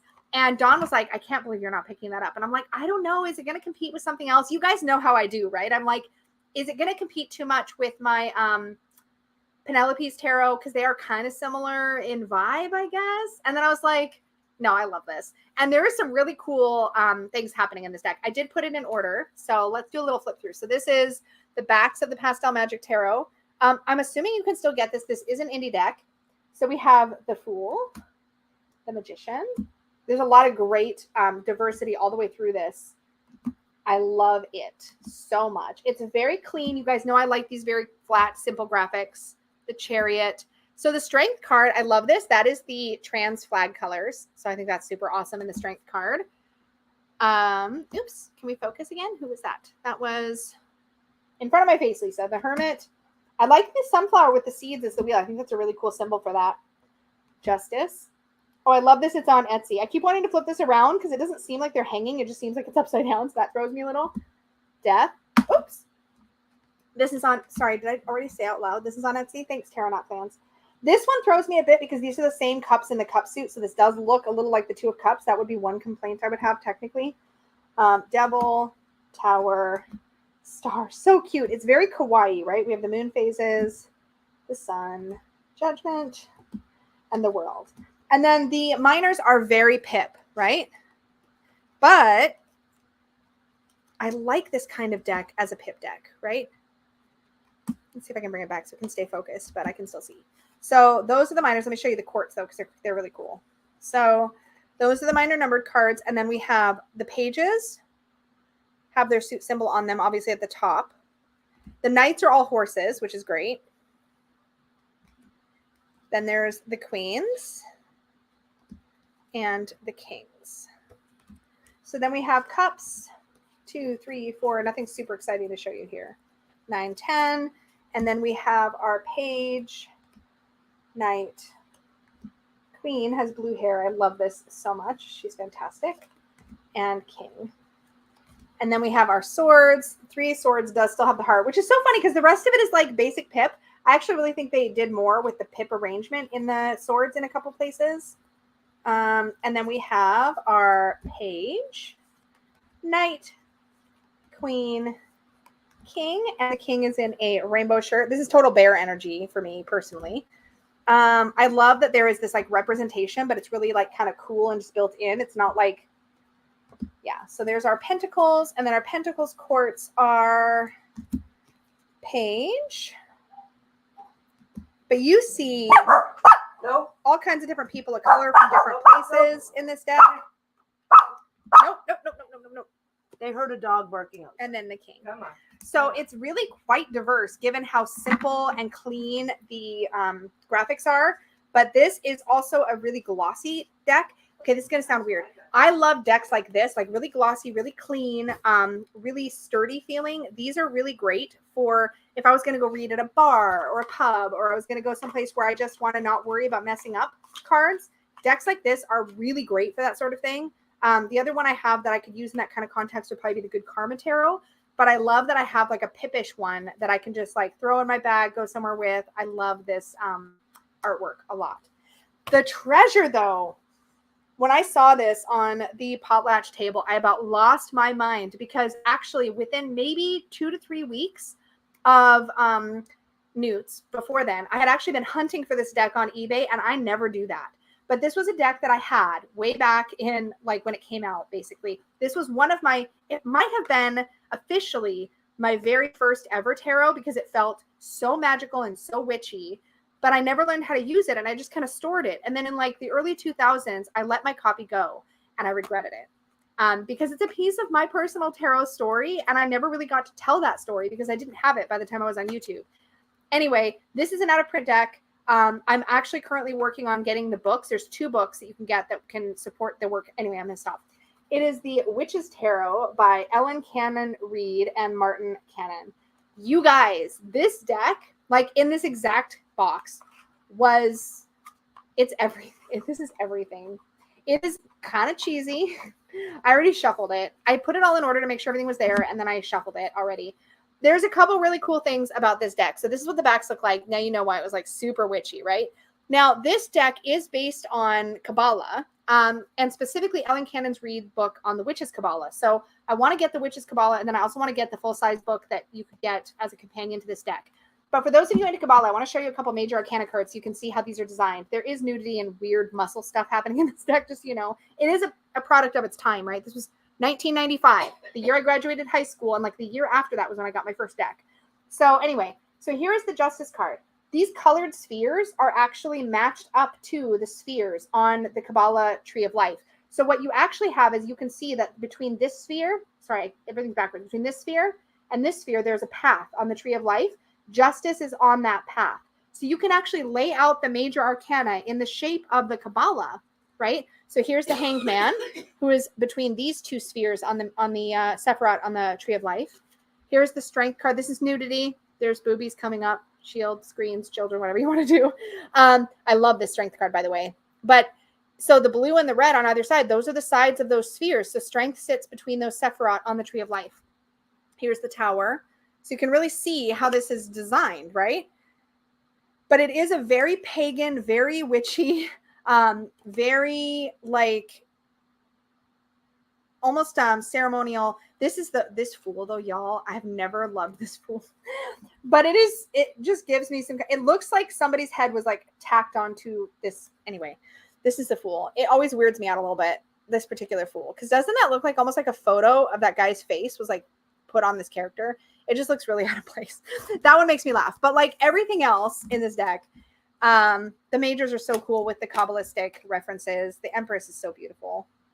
But yeah, I had this deck. I had no idea about the Kabbalah or anything like that. I was freaking like 19, 20 years old. Like I didn't know. I do love this devil. It's got a very Cernunnos kind of energy to it. I love that we have a high priest instead of the Hierophant. This is very traditional Wicca ceremonial stuff happening in this card, which is so cool. I love this 10, but this definitely is not a Rider-Waite-Smith clone at all. It definitely goes its own way. It really reimagines. Here's our 7 of Wands. It really reimagines the tarot through the lens of the Witch's Kabbalah. So I'm really curious to learn more about the deeper workings of this deck, because I think there's a lot of really cool stuff. Looks just like Jib Jab videos. Oh my God. Totally. That's exactly it. Yeah, that's the vibe. I really love the princesses in this deck. And this particular copy, given that this is a version from 1995, is in pristine condition. So I suspect like it's not chipped at the edges. Look at this cardstock. It's not, this is old Llewellyn or US Games. No, it's Llewellyn. This is old Llewellyn cardstock. So it is like, there is no sign of wear, really. There's a couple spots if you're really looking, but it's pristine. It is pristine. It's aged and that's it. So this was my big treasure to find because, again, you can't really find this deck anymore. Where's the box? I've seen a couple sets go on eBay for astronomical prices, and I just am so happy to have this back again. I am, like I said, I'm going to work on getting the books that go with it. I'm on the hunt right now. So there's 2. I'm going to grab both of them. So that I got on the Potlatch table, and I was like, I'm good. I'm done. I checked off. We're good. I don't need anything else from the trade table. We are fine now. So those were the 2 that I got there. And then there's stuff I bought. Hopefully I'm not boring y'all yet. So the very first thing, I'm pretty sure this was the very first thing that I bought, was I went to the only table, and maybe I missed it. I shouldn't say the only table. The only one with a creator who I was what's the word I'm looking for? Not familiar. That's what I was looking for. The only indie creator who I was familiar with who was at the vending area was Marie Bento. And she has been at the vending area for Newts at prior events too. And I got a chance to meet her, I'm pretty sure in 2020 or earlier. I can't remember. We had a very brief interaction. But she was there. I have not bought any of her decks until now because I looked at it and I was like, how do I not have this? And it is the Divine Muses Oracle. Now, she was also there showing off a demo of the Magical Child deck, which is her newest one. It's not technically out in print yet. Can we just talk about this box and how it looks like an old book? Like, how cool is that? It's so cool. There's the inside of the box. This is linen cardstock. I love the backing. There is a lot of depth to this deck, and I cannot wait to get to know it better. I also thought this would work really beautifully next to the Carta Postal Tarot, which I've been loving. I feel like this would be a really cool pairing with that deck. There's a lot of depth.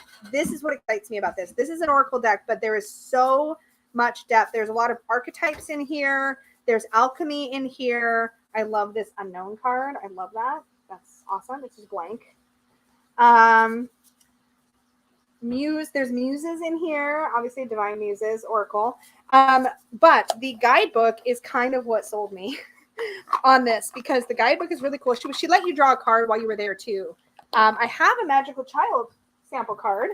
She let you draw and keep a card from the Magical Child Oracle deck, and this is the one I got. It's the Dance card. So this is from her Magical Child, upcoming Magical Child Oracle deck. So this one's got a more square format. That's been living in my planner. But this is the guidebook for Divine Muses. Like, hello, it is so chunky. You get really meaty entries on every card. Like really, really meaty. And like, here's the one called Perfect Stranger. So the page starts here, and then it goes all the way through. You've got a full photo, and then you've got more text, before you get to the next card. So there is a lot to chew on in here. And the cards are separated out into Oracle cards, Muses, and Animals and Alchemy. So there's a ton of juicy stuff in here. So this is like a really meaty, substantial Oracle, which always excites me. So I'm very excited to have that in my hands now. And then I also bought at the conference at the Tarot Garden booth. They had decks, and I picked this up. This was totally a Dawn Michelle made me do it. She's like, why are you not buying this? I'm like, I don't know. I guess I'm gonna buy it. This is so sweet. I found out about this deck quite a while ago. I feel like, and I looked into it. I think there was something about the shipping to Canada or something that kind of was a deterrent at the time. I can't remember, but this is beautiful. Let me show this to you. I've been kind of into these more minimalist style decks lately. I love how on the inside it says, I am loved, I am worthy, right here. And then you have your little guidebook, which is edged in like rose gold. Hopefully you guys can see that.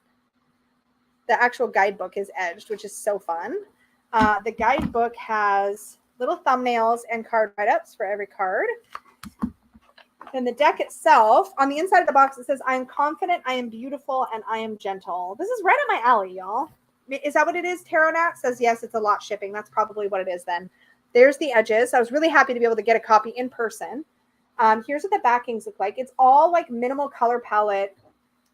Again, it's this kind of flatter. You can tell I have a style sometimes where I really like this kind of art a lot of the time. I love that Empress. So those are the majors. Let's show. Here's the Wheel of Fortune. It's very minimalist. I love this hangman so much. Ooh, Jamie says, one of the newest decks I got and want to work with is called Homebound Tarot. Oh, shoot. I'm dropping my cards. A deck for journaling and personal growth, minimal and fun. I'm going to have to look that one up. I'm going to star that so that I can remember to look that up later. Rory said that Dawn said that you made her do it. Okay, so I made her do, what? Did I make her do this one too? There was one for sure. I was like, I made her do it with the seed and sickle. I was like, you need the seed and sickle. Why do you not have the seed and sickle? Jamie, you can try, and if it lets me approve it, I can approve it. So try it, and I will see. Otherwise, you might have to email me. Because YouTube blocks. I don't know if YouTube blocks it and I have to approve it or if it blocks it outright. Oh, Kyra can get the link too. Yay! Okay, perfect. Kyra's a mod, so she can definitely do it. There's the death card. I love this so much. So I definitely dig the minimalist vibes. And I'm looking at this, and I remember that Dawn got I got a copy of the Raven's Prophecy on the Old Llewellyn cardstock. And I'm like looking at this, and I love this so much. And I'm like, why don't I have Raven's Prophecy again? I got rid of it.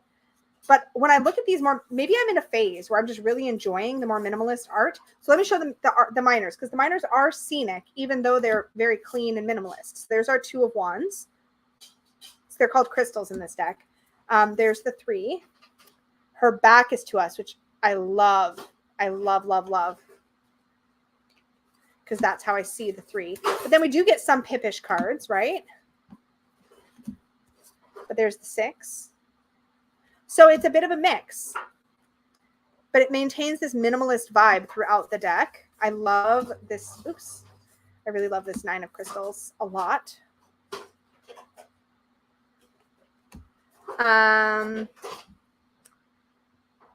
Sure, then my computer decides to be stupid. Sorry, Kyra. Oh yeah, Marlena, I almost got the spoopy. I kind of like the spoopy tarot a lot, actually. But I think I'm good for now. I think. Oh, they're good. Kyra found the link for the Homebound Tarot. I'm going to open that up in another tab and save that for myself. But look at this Page of Wands. Isn't this great? So this is the Gentle Heart. Let me go into another suit. Let me show the 9 of Cups. I like that the cups are shining light upward, so it's not just like necessarily wine. I love the Page of Cups too. She looks so magical. I love her. So yeah, this is the Gentle Heart Tarot. We have diamonds for pentacles. Here's our 2. So fun. I want to get a deck for mayors. For mayors. What do you mean? Which do you recommend? I don't know. Tell me what you mean, and then I will happily make a recommendation. Yeah. Hi, Loriana. So yeah, there's so much fun stuff in here. Here's this 8 of diamonds. This is, again, the 8 of pentacles is the equivalent. So fun, right? This is fun. And it's all pinks, and y'all know I love me some pink. So pretty pleased I got this. Again, I'm having a whole, I can't talk. I'm having a whole moment with more minimalist style decks lately. So I'm really enjoying this a lot. So got that. Then at one of the booths, I can't remember which one, I picked up this. I don't know about this one yet, y'all. I have looked at it. I don't know. It might be a little too all over the place, but it's Blue Angel. It's on beautiful Blue Angel cardstock. This is the Water Temple Oracle. Mares are female horses. Yeah, I know what a mare is. I just wasn't sure if the person actually meant that they wanted a deck all for female horses, or if that was, so I wanted to clarify. This is the Water Temple Oracle. It's got a really chunky, substantial guidebook with that creamy kind of ivory or yellowy kind of colored paper that Blue Angels sometimes use. I like it. Kind of like the paper. This feels exactly like the paper used in the Raven Phalanx Dreams of Gaia. Feels like that paper. I thought so. Amari deck. That's what I thought. I can only recommend the one that I have, which is Divine Muses. But she has the Antiquarian Tarot. And she also has the Lua Tarot and the Lua Lenormand, I believe, which are black and white decks. So this is the one that's blown, like, knocked my socks off. Okay, so this Water Temple Oracle, this is what the backs look like. And then this is all based on, so I'm still kind of understanding it, but it sounds like there are 5 magical, like sacred water temples, and then associated cards for each one of those. So here we have Birthplace of Aphrodite. Now, the beautiful thing about this is that you have a title on the card. You also have a keyword and a statement, like a mantra. So this is Birthplace of Aphrodite. The keyword is emergence, and then the mantra is my divine flow arouses creativity. So you get a lot of information on the card, which is really great. The artwork here is beautiful. This is a new deck to market, and I was keeping an eye on it, so I'm glad to have a chance to look at it in person. Baths of Aphrodite. Then we have Goddess Aphrodite. Aphrodite and Aries, which is super sensual. And then the next one we have is the Red Spring. So then we have our next area, right? Which this is gorgeous. I love that. Then we have the White Spring. Lady of the Lake and the Isle of Glass. So I think, and then Aqua Sulis. So I think these are all more like sort of Wales, sacred land associated. Then we have Sacred Spring. And so in each one, so every fifth card, I believe, you get a new location, like a new sacred water temple area. And then you get a few cards devoted to that area. But I really want to keep it in order. And I want to spend some time kind of studying this a little bit. But we have an area that gets into Brigid. We also have Egypt in here. We have God of the Nile, different goddesses. So this goes across multiple cultures, which is cool. I want to see if it's every fifth card, but I think it is. Yeah. So then card 35 is the Lord's Bath. And then the next 5 cards will be related to that. Do you know what I'm saying? So it seems like that's how it's set up. But we have a red Tara card, a white Tara, and a blue Tara. And we have a Buddhist monk card in here. So it kind of goes all over the place. So again, I really want to read about it and kind of study it before I decide. Drop of Golden Tarot asks, oh, this one is called the Water Temple Oracle, just for Maze, who was asking. So this is a Blue Angel deck. It's called the Water Temple Oracle. So yeah, I want to study this a bit first. And Drop of Golden Tarot says, do you have the Black Violet Tarot? No. I haven't seen it. I don't think. But yeah, so that's this one. I don't know, you guys, if I'm going to be doing full walkthroughs of any of these. I don't know, because I've got a lot on my plate at the moment. But we'll see. If there's any that you desperately want to see, please tell me. And then I can prioritize if I do get a chance to do a walkthrough. So if you're watching this back later in future times, hi, thanks for watching this back. If you're watching this back later and you have a preference, leave that in the comments, because I probably won't scroll back through the live stream chat, but I will definitely check comments. So now I have to look at the Black Violet Tarot. Okay, I guess that's what we're doing now. Now I'm too curious. Black Violet Tarot. I feel like I've looked at this. I have definitely looked at this. This is black and white.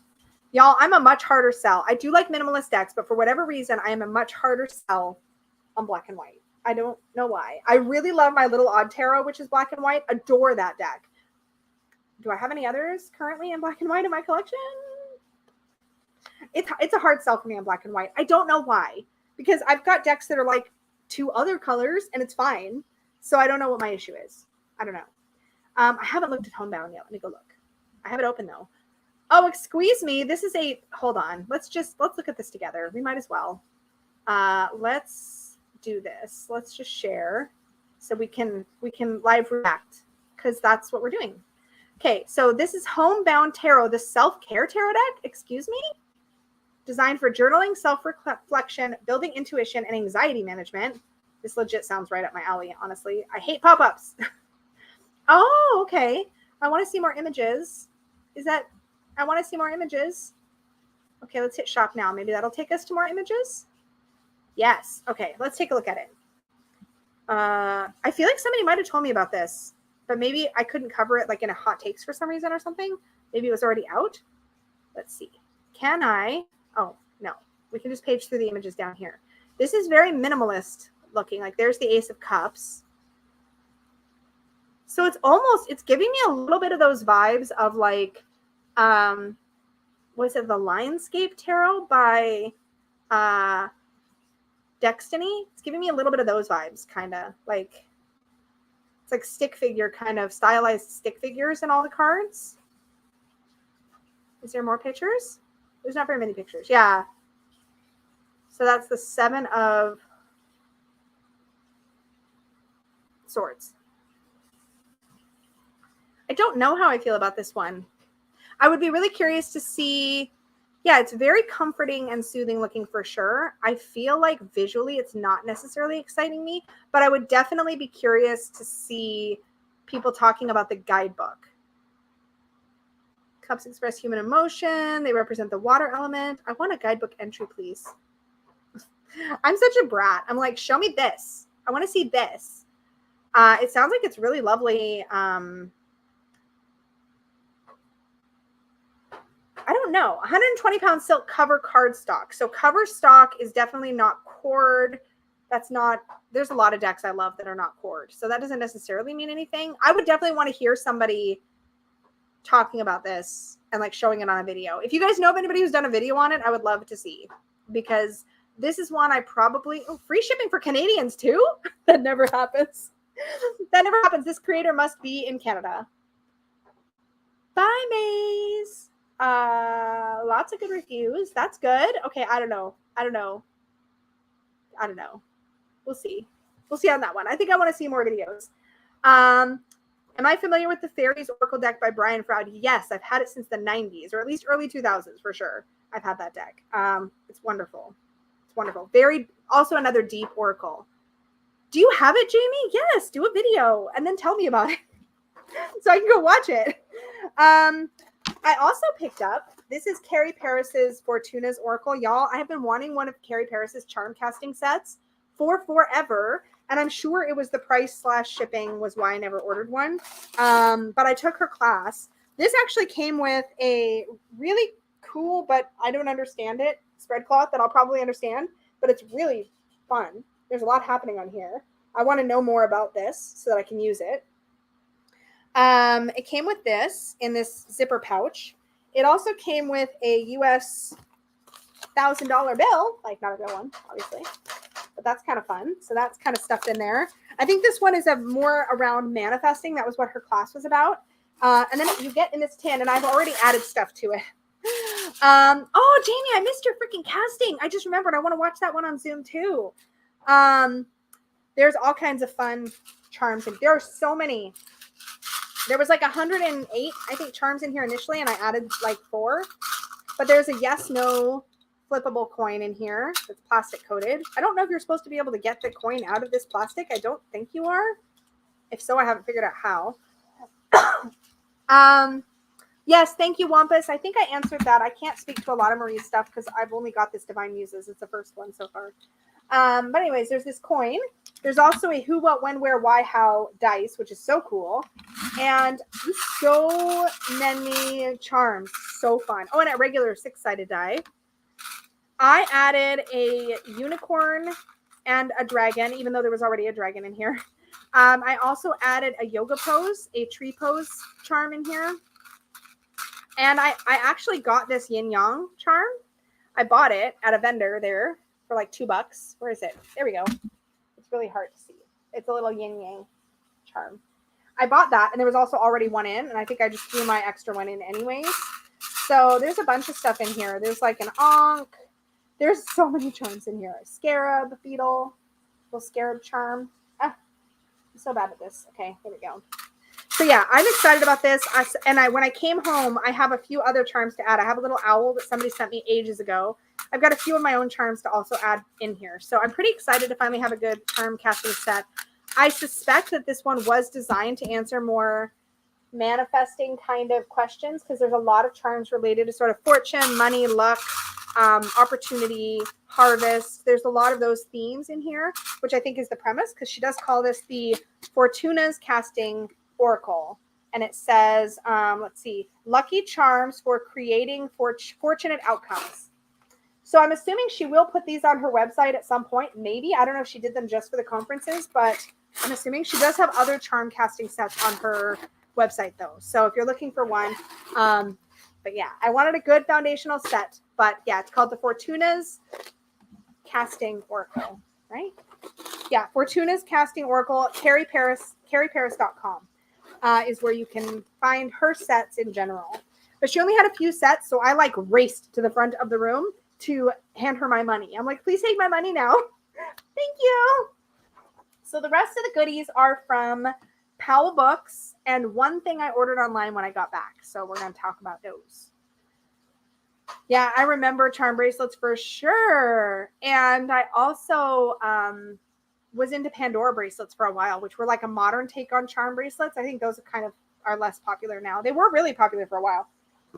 So I had to buy this. I saw this I saw this on the Red Feather at the Red Feather booth.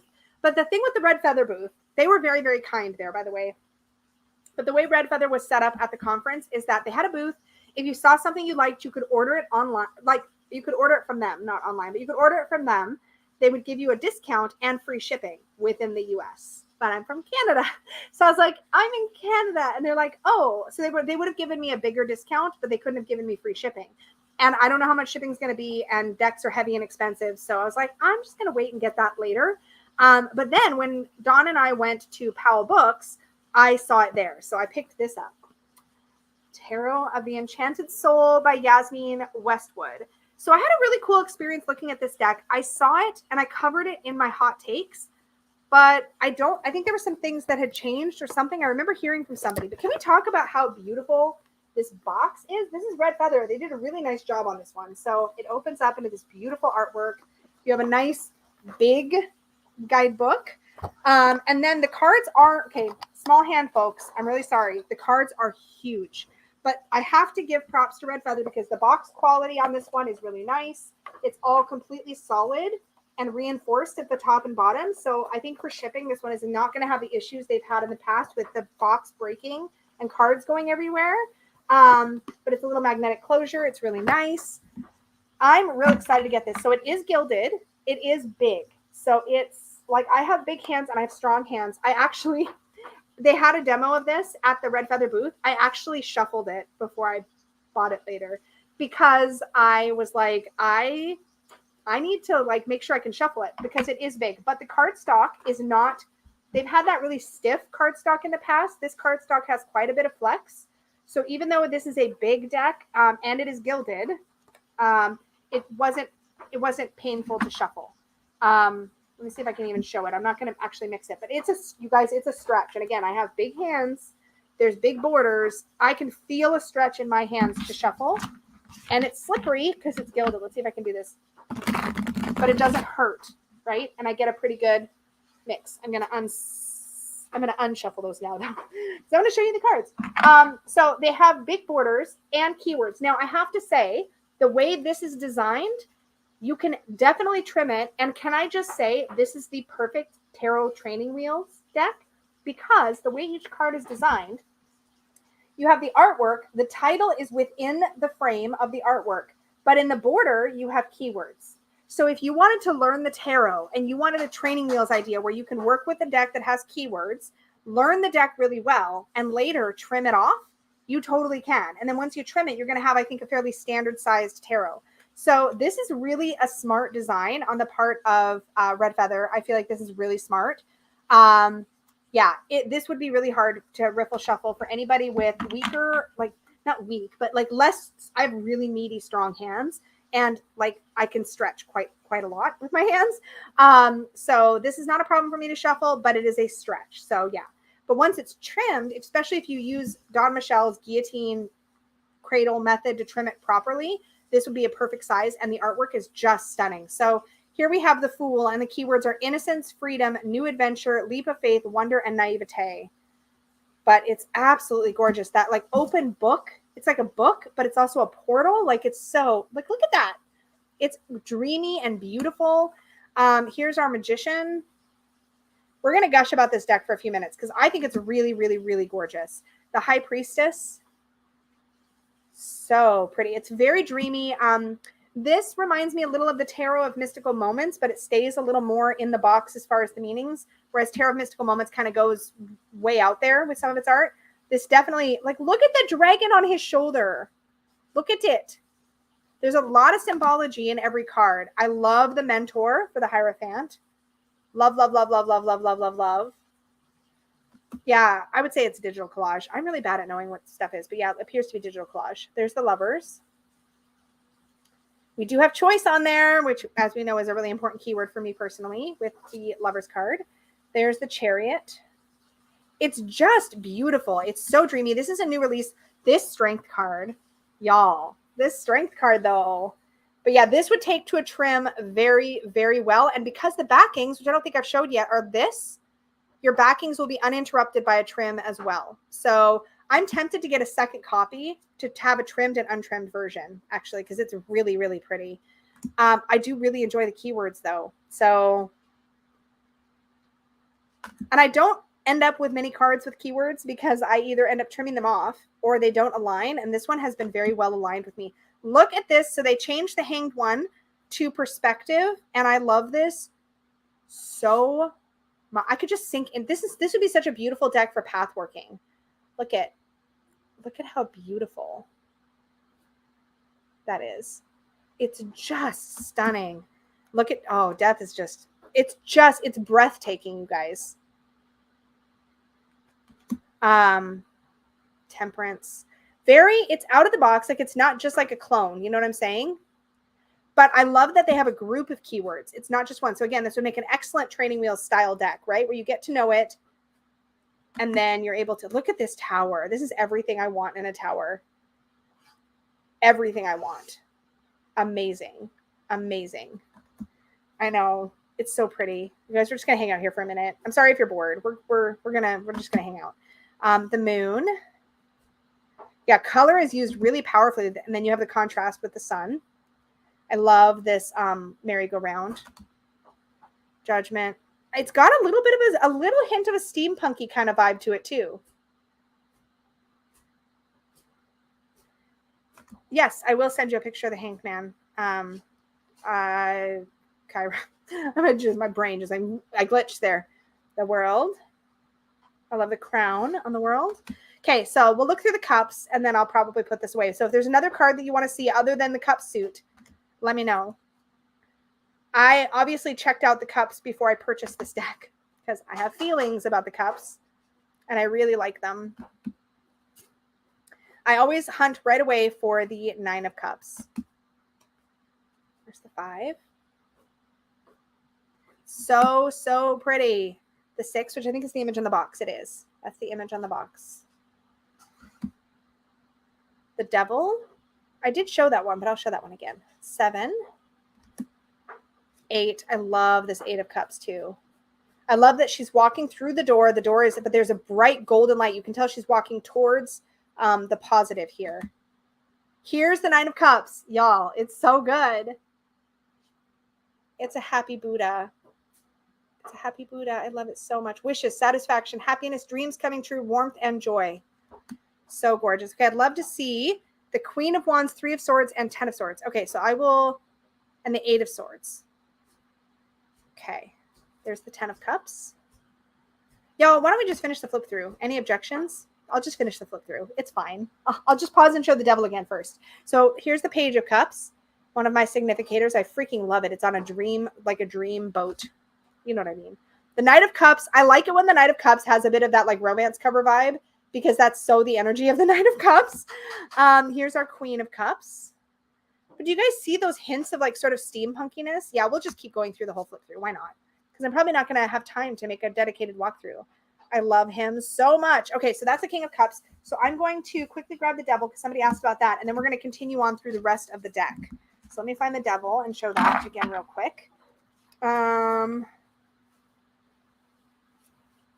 Let's see. Death, temperance. Okay, here we go. Here's the devil again. Hi, Dustin. That's the devil. I love the cage. I love the sort of temptress vibes.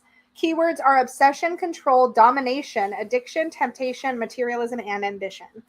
Really, really, they are all poster worthy. I totally agree. Okay, so we're on to the swords. I'm just going to continue on.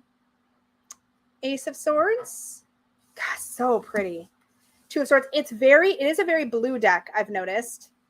I'm just going to quickly scan through. Yeah, it's pretty blue. The wands are very, oh, wait. Never mind. Wait a minute. Hold on. Okay, so the swords are very blue. Were the cups, okay, so the cups were also kind of blue.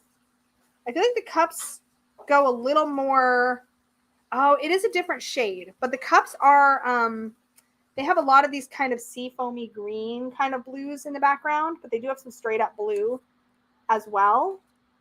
And then the swords are this more sky blue kind of background. So here's the Three of Swords. I love how it's stabbing into roses. It's not actually like blood. And there's a hat there. I think that's so great. I love the thorniness on the side of the heart over here too. Okay, where's the top of the card? Okay, there we go. Just got to check my stack here. Then we have the Four of Swords. Trying not to cover the keywords. That way you can pause and look at them if you want. The Five of Swords. The Six. I love that she's rowing like on a moon-shaped boat with the sail. It's so pretty. She or he or they. I guess it's like masculine-looking figure. There's the Seven. Here's the Eight of Swords. I love this so much. There's something so like it feels like abdication of personal power to me a little bit in a way with that little fawn in the swords with her. The wintertime vibe is for real. This Nine of Swords is freaking great too. Love it. And there's the Ten of Swords.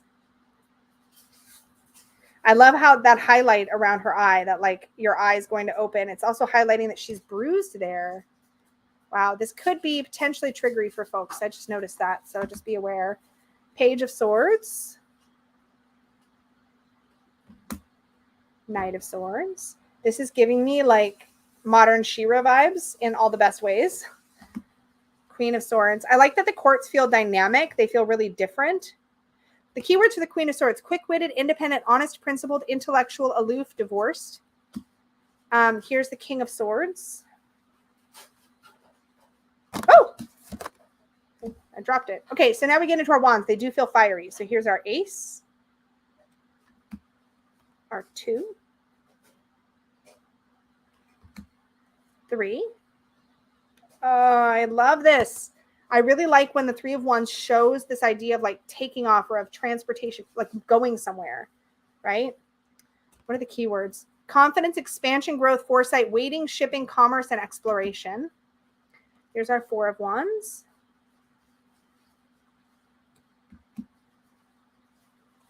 5. I'm really digging it though. Like a lot. 6. I love the metal for the 6. It's fantastic. The 7. 8. I like that it's shooting upward. That to me is better energy for the 8 of Wands necessarily than shooting downward. 9 of Wands. And the 10 of Wands. Burden, struggles, duty, obligation, responsibility, stress, and weighed down. She's carrying rocks. Peggy's cooking. Those are the sounds. Food processing. Page of Wands. The Knight. Love that he's on a moat. Look at this. I love this like blend of old and new throughout this deck. It's very dreamy. And look at this Queen of Wands. Awesome. Yeah, it is shiny for sure. King of Wands. Oops. Okay, then we have our coin suit. So very green. We have our Ace of Coins. Love that. I love that this box has a little tag on it. It's gift wrapped. It's a gift wrapped pentacle. And it says for you on that box. New financial beginnings, new job opportunities, abundance, wealth, investment, and a windfall. Here's our Two of Coins. Hey, Mom, keep it down back there, says Dustin. I'm making lunch. Make dinner. She's making our dinner. Or she's making a really nice soup. Meatball soup. Meatball soup. Her meatball soup is famous. A little bit of noise and I'm all done for a while. Here's the 5 of Coins. I love this. Like, she's not looking, but somebody is literally handing her blessings. Oh, it's so good. 6 of Coins. Oh, it's a tractor. 7 of Coins. Love that. This 8 of Coins is beautiful. 9. That almost looks like it could be a court card. It's so up close and personal. 10. I love it when we see a hearth in the 10 of Coins. I love it so much. Page of Coins. I love the idea of home in the 10 of Coins a lot. This was one of the preview images I remember from the hot takes. but I don't remember there being keywords on the cards in the preview images originally. So I was really excited when I found out about that. Here's the Knight of Coins. The Queen of Coins. I think the court cards rather are very dynamic in this deck. And King of Coins. Pastel Magic is 30 Canadian to ship. Yeah, unfortunately, shipping to Canada is expensive.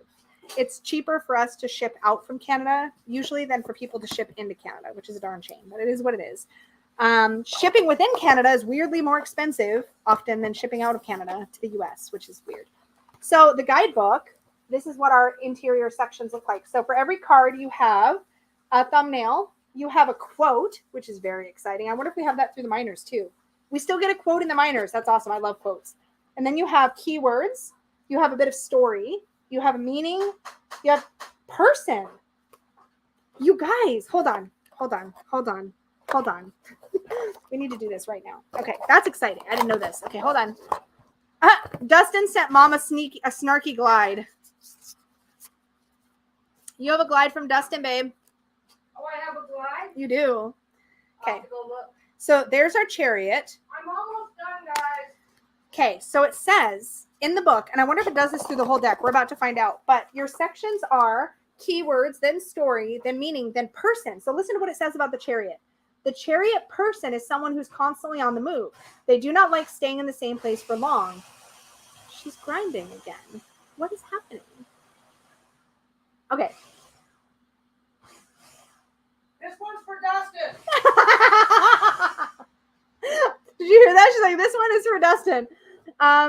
Okay, so anyway, sorry. They are very strong-willed characters and determined to succeed. Nothing can stand in their way. They do not give up, and as long as they're willing to put in the effort and show discipline and control, there is no reason for them not to achieve what they desire. They do need to learn to listen to other people's needs and feelings before charging ahead to ensure everyone is heading in the same direction. Otherwise, they run the risk of coming across as arrogant and domineering. The chariot person may act confident, but underneath it all, there may hide a quite vulnerable person, which many do not get to see, and it may take a while for others to break through the chariot person's defenses to reach the soft core hidden away from the world. They're describing Cancer, which is the card, the zodiacal sign associated with the chariot, which is very interesting.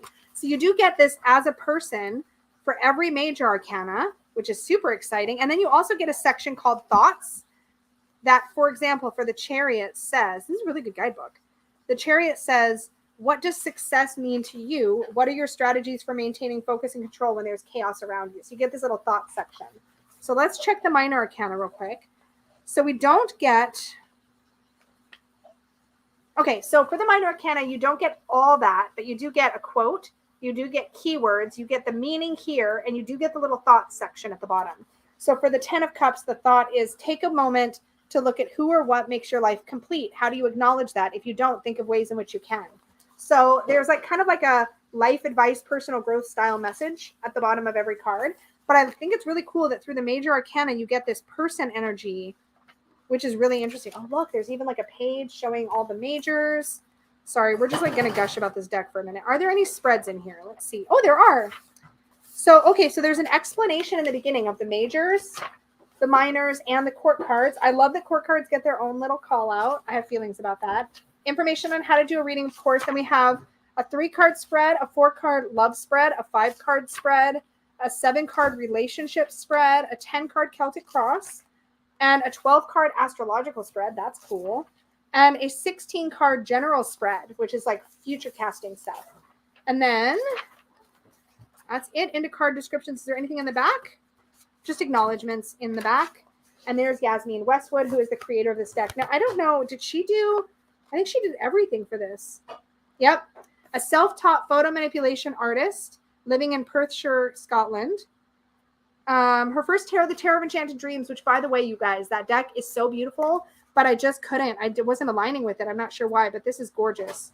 I think she did everything. I think she created this. I think she did the artwork, and it appears that she also wrote the book. So this is 100% a Yasmin Westwood creation, and it looks so well done and so cohesive. And... well done, Red Feather as well. I do think the production quality is a little nicer on this than it has been on some of their other stuff. They typically do really nice boxes, so that wasn't a surprise. But I'm really excited about the guidebook.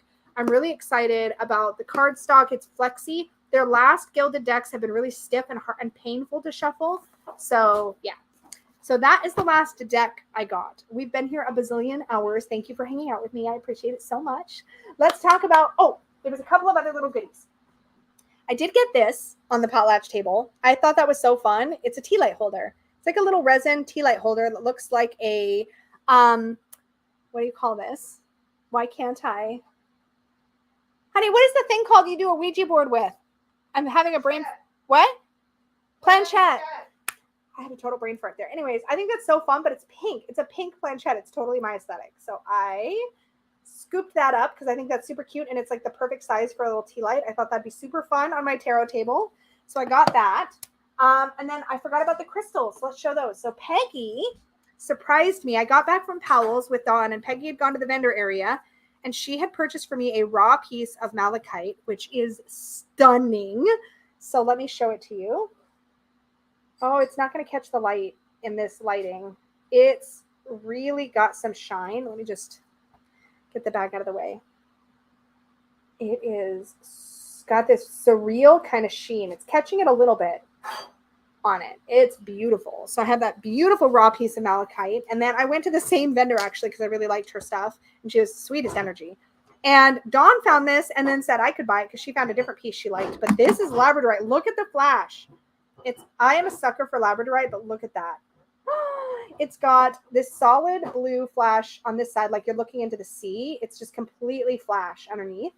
And then this side has a bit of that golden, orange, and blue green. It's got like all the colors that labradorite can have. I'm pretty sure these are all the colors I've ever seen. But I love this blue side. It's literally like looking into the ocean. It's so stunning. And then I also got a piece of Super 7. Which is made up of 7 different minerals.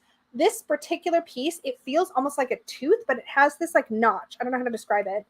It's got a notch in the end there where my thumb like fits perfectly. Do you see that? So it's like, it feels like the perfect like worry stone style crystal. And yes, I do know that malachite is toxic. Thank you for reminding people. But yeah, malachite is toxic. I don't really put any of my crystals in water unless I look it up first. And even then I don't drink that water because Peggy also found a piece of malachite that was at this same vendor booth that when you flipped it over, you could see all the copper. It was really cool. Watching me from Portugal. I didn't know you were going to Portugal. Hi, April. I didn't know you were going to Portugal. That's amazing. I got to meet April at NWTS too. Hello, hello. Enjoy your trip. That's awesome. So yeah, I got a piece of Super 7. So those are my crystals. I was very restrained. Just these 2 little babies. And how could I not? Hello. Dawn did get a different piece of malachite, or not malachite, labradorite. But this piece is just everything. I can't believe she let me buy this one. This is very generous of her. And then the Super 7 is so fun. And I've heard about Super 7, but I've never had a piece, and I really liked the look and feel of this one. So it's really nice. Very Worry Stone-esque. Let's talk about books. I'm going to not probably repeat these items, by the way, in my show and tell, in case you're wondering, because we're doing it early. That's what we're doing. So this one, both Dawn and I picked up. This looks like it's going to be so fun to get into. So this is the newest book, I believe, by Maya Toll. It's called The Night School, Lessons in Moonlight, Magic, and the Mysteries of Being Human. There's a unicorn on the cover. I mean, that's not why I bought it, but it certainly didn't hurt the selling point. It's a really nice hardbound book. There is a little deck of cards you can get that goes with this. They didn't have them there. I didn't see them there, but I'm not sure I'm worried about the deck of cards. This is just really cool. And it is set up exactly like you're going to go to school, which is so fun. So when you open it up, you have the way that the book is structured. You have orientation, semester 1, semester break, office hours, midterm check-in, semester 2, final exams, more office hours, and then final exams. And that is how it is set up. So you literally go through it like school, like being in school, which is so fun. Yes, it is the newest book. Yes, thank you, Alf. Imagine for a moment that you're snuggled into a window seat, enjoying the night's lights as your plane descends into your favorite city. Maybe it's Paris, and you can pick out the golden blaze of the 336 sodium floodlights that adorn the Eiffel Tower. Nearby, you see a string of smaller lights that ignite your imagination with images of people chatting and laughing in the left bank sidewalk cafes. This is the magic of the modern world. Oh, this is the magic of the modern world, Firefly. It's a beautiful magic full of convenience and ease, but it's so well lit, there's little room for mystery. The night, with the advent of the electric light, has become as illuminated as the day. And then it goes on from here. So this is Bea Marlowe, the Night Mistress, which is exciting. So then you get your only prerequisite, gathering your supplies, tells you everything you're going to need, talks about extra credit. It's literally so fun because it is written exactly like you're going to school. There's an orientation, there's homework, there's extra credit, and then you get into all of this. So this is looking like it's getting into philosophy, moon magic. I think this is so fun, and I'm so stoked to get into this. So Dawn picked it up too. We'll see. Did I take any video footage? No, I didn't use my camera on my phone at all. I was even going to bring like a gimbal so I could like take good footage. Did I take any photos? Not really. The photos in my newsletter are literally the only photos I took. I took a photo of me and Zara Kitten Chops because I actually thought to ask for a selfie the one time she and I had been chatting. I took a photo of Peggy's socks. Yep, these are my priorities. And I took a photo of Tammy Pie's jacket. That's it. That's the only photos I took, literally, for the entire weekend. This selfie with Dawn and I is the selfie she took. And we almost forgot to do that. We like literally had to remind each other 2 or 3 times before we got together on the last time we got together for the entire weekend. And we barely remembered. Barely. Yeah, Dustin says it's a beginner magic book and it's path neutral. Yeah, I love that. Yes. Soultopia's social person took photos and those will be on the Newt's Facebook and Instagram feeds. Oh, that's good. Yeah. There was no way. I just wanted to be in the moment. And I don't know if you guys ever do that, but like when you do something fun, it's like, I don't know, it's very easy to get pulled into wanting to record it so much so that you don't soak it in. And I really wanted to soak it in. Okay, so more books that I got. So I picked up Stephen Bright's Oracle Creator. I've had my eyes on this for a while, but I love Stephen Bright just as a human being. And this has a ribbon bookmark in it. That's awesome. This talks about creating your own oracle. And I just thought this would be really fun to kind of play around with because, I'm working on a tarot deck now, but there's no way there's not going to someday be an oracle too. So I figured this would be really fun to flip through and look at. I'm sorry, it has a doll? No. Wait, what? No. Not in here. No. There's no doll. Is there a doll? Am I just totally misunderstanding you? Am I going to feel so dumb in a minute? There's also a lot of really cool pictures in here. By the way, look at there's a whole 2-page art spread on the soul cards. What is a doll? I'm so curious now. I don't know. What are you talking about? What are you talking about? Look, there's even a picture in here. This is the seed and sickle. There's exercises in here. I don't know. This will be really fun. I don't know what I'm going to do with this. I just thought it's one that I've really wanted to check out for a while. So I'm excited about this. Paper Story Craft is working on an oracle. That's awesome. Okay, the next and last book that I got at Powell's was one that's been sitting on my wave. Words are not words. Sitting on my wish list for ages, waiting for it to come out. This is Maggie Stiefvater's new book, Bravely. This is brand new out.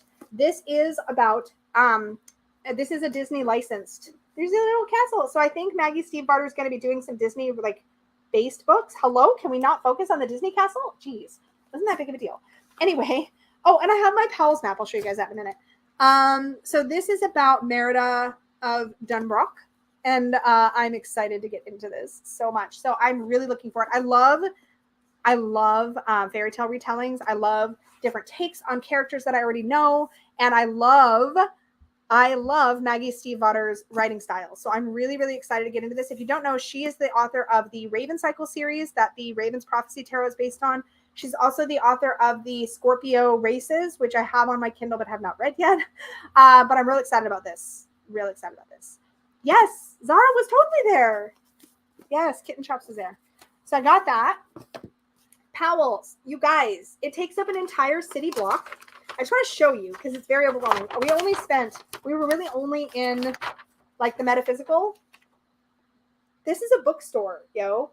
If you ever get a chance, there's multiple locations now, but the downtown location is the original one.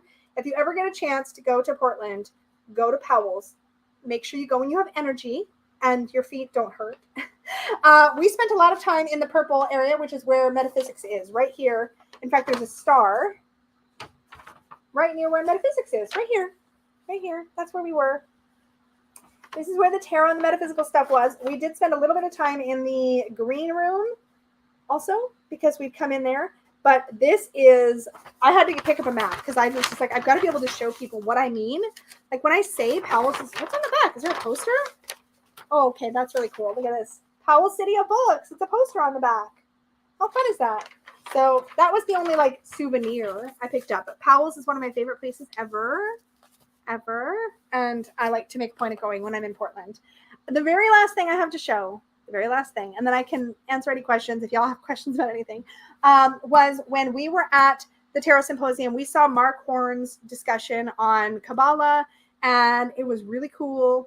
And somebody in the front row gave such a glowing recommendation of his book that's already out. He's got another book coming out, and I'm on his mailing list. But he has the book Tarot and the Gates of Life, A Kabbalistic Path to Liberation. This book looks intimidating. Like the cover looks intimidating. It's super, super thick. It looks really scary. But what's really great is that somebody in the front row, because I don't think I would have bought it otherwise, literally said, you guys, this book is so full of personal anecdotes and personal stories. Mark Horn gets very intimate with sharing how the Kabbalah has affected his life, and like where he kind of, there's a lot of personal stuff in here. So I'm very, very, very excited. So and this is related to his presentation. He was speaking about the Omer, and he goes through it in this book. It talks about how to follow a daily practice. And then you have all these different weeks in all these different separate. It's a lot. But this book would never be one I would have bought, I think, otherwise. But people were like, oh, no, this is so readable. It's really accessible. He talks about, his personal experiences. And I'm like, yes. And like, hi, there's some tarot happening in there. This is, he's speaking about the 5 and the 6 of Cups. This is Gevra in Tiferet in Bria. Anyways, his presentation was incredible. I really want to watch it back on Zoom and like take even more notes because I feel like it was really, really, really good. But this takes you through the process of doing the Omer. And it's the neat thing about Mark Horn is that he has presented at both Jewish, let me just read his thing. So he studied Kabbalah with academic, religious, and practical teachers, including Professor Elliot Wolfson at NYU, Rabbi Zalman Schachter Shalomi, I'm so sorry, you guys, at Elit Cherium, and Jason Schulman at Society of Souls Spiritual Healing School. He has studied tarot with many of today's leading teachers, including Rachel Pollack, Mary Kay Greer, Robert Place, Ruth Ann and Wald Amberstone, and Farrell Humphrey. His writing has appeared in the Washington Post, the LA Times, and Metro Source, a teacher of Kabbalistic Tarot. He lives in New York City. So he also has presented at Jewish spiritual conferences as well. So I feel like he walks this really great line and is talking about like the Kabbalah from both the Jewish mysticism perspective and then also how it relates to tarot and your life and all that kind of stuff. I know. I was like literally thinking this as I was showing this book. Dustin's like, I told you to buy that ages ago. Yeah, I'm sure you did. I was like, I bet you, Dustin told me to buy this. So I have it now. I'm excited to get into it when I have time. It's a lot, but I'm really, really, really excited about it because it feels just the flipping through I've done so far, even though it seems like it's going to be really dense, it's not dense. There's a lot of words here, but it's not dense. It's accessible. So Powell's almost closed? No, that's scary. That is so scary. So yeah, those are all my goodies. There are many things for me to play with. And all of them have been sitting in like a bag ever since I bought them all. And I have no idea when I'm going to get to actually working with a lot of this stuff because I feel like I have a lot of new things to work with right now, but I am so stoked about all of it. And I do feel like going to Mark Horn's talk and then finding this Witch's Tarot, which is based on Kabbalah, was really cool. And there was just so many cool synchronicities and getting to meet so many amazing people, so many beautiful like gifts and kind words, and getting to talk to people in person about my deck was so exciting. Gushing with people who people wanted to hear it. It was so great. So that was really fun. Getting to connect with other creators, getting to connect with, people who are in this world doing this tarot thing. It's an indescribable experience and one that I definitely recommend. If you ever get a chance to go to an in-person event, that's the value to me ultimately in these conferences is, yes, you get to imbibe of or enjoy or participate in all these educational experiences, and you get to learn and you get to soak it all in. But also just getting to meet people was such an indescribably awesome experience. And definitely being able to do our own meetup was a highlight, because we got this quality time with people before the conference even began. And that really made a difference to our experience of the conference, and hopefully to others too, because you got to make some friends and stuff before you even got into it, you know? Are there any tarot conferences in Canada? I don't think so. The ones I know of are Newts, now Tide in Dallas, which is run by the same people that put on Newts. Reader Studio happens in New York. Then there is StarCon in Florida, the UK Tarot Conference, which happened, I think, the exact same weekend as Newts, actually, which was super great. Apparently there used to be one in Denver. Oh, that's my laptop. I got to scooch it away. I don't get to scoot it closer. There was one in Denver, but I don't think it happens anymore. Those are the ones I know about. If you guys know of others, please share them in the comments or in the chat. But the Stockholm International. Oh, okay. And I also heard about there's something in like Salem, but I don't know if it's a tarot thing so much as it's more like a witchy thing that happens. Those are the ones I know about, I feel like. It's kind of surprising to me that there's not one in California. It seems like there's a lot of people there. You'd think, but Portland would be so close that I guess, you know, you want your conferences to be kind of spread out, like to hit geographic areas kind of, you know? But yeah, the meetup was amazing. The meetup was so much fun. I feel like there's probably stuff I haven't said that I need to say, but like the talks were all really good. I feel like everybody just did a really good job of like rolling with the event in general. Oh, I've got more goodies over here to not lose track of. I'm gonna have to put all this stuff away soon, and I don't wanna. It's like a chore, you know. I want to put it away. Oh my god, Peggy's cooking is smelling good. But yeah, so it was a lot of fun. That's basically it in a nutshell. Yeah, Kyra says that's the thing about the US. It's not as big land-wise as Canada, but it's packed with so many more people. It's true. It's very people dense in the US for sure. And in Vancouver. Vancouver's very dense, but like the rest of BC is not. So that's how it works out. Yeah, I feel like that's probably everything. Does anybody have any like just random questions for me you want me to answer before I wrap up? We really need to do this. I know we really need to do this. I think we're all a little gun shy because we started to plan this North American Tarot Meetup in Denver, which would be like a fun, casual kind of get-together deal. We started to plan it, and then the world caught on fire for a while. But I really want to do this. I think this would be amazing. I really want to do this for sure. Bye, Elf. Oh my god, my nose is so itchy.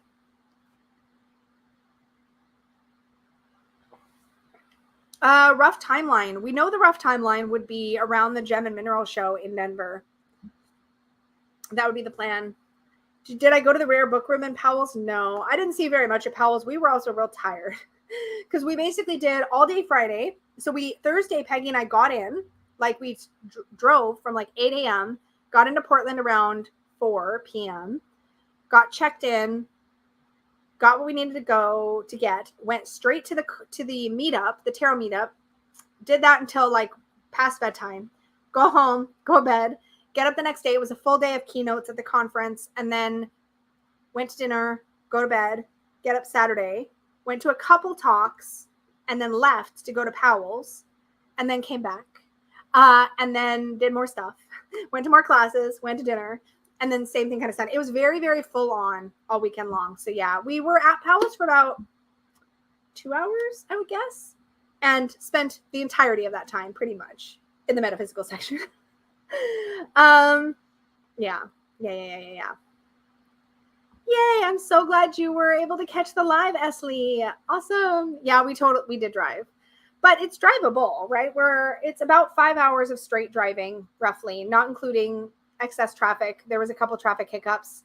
I did meet Jamie Sawyer. I actually met Jamie Sawyer at my first ever Newts I went to, I think. Maybe it was the second Newts. It might have been the second Newts that I went to.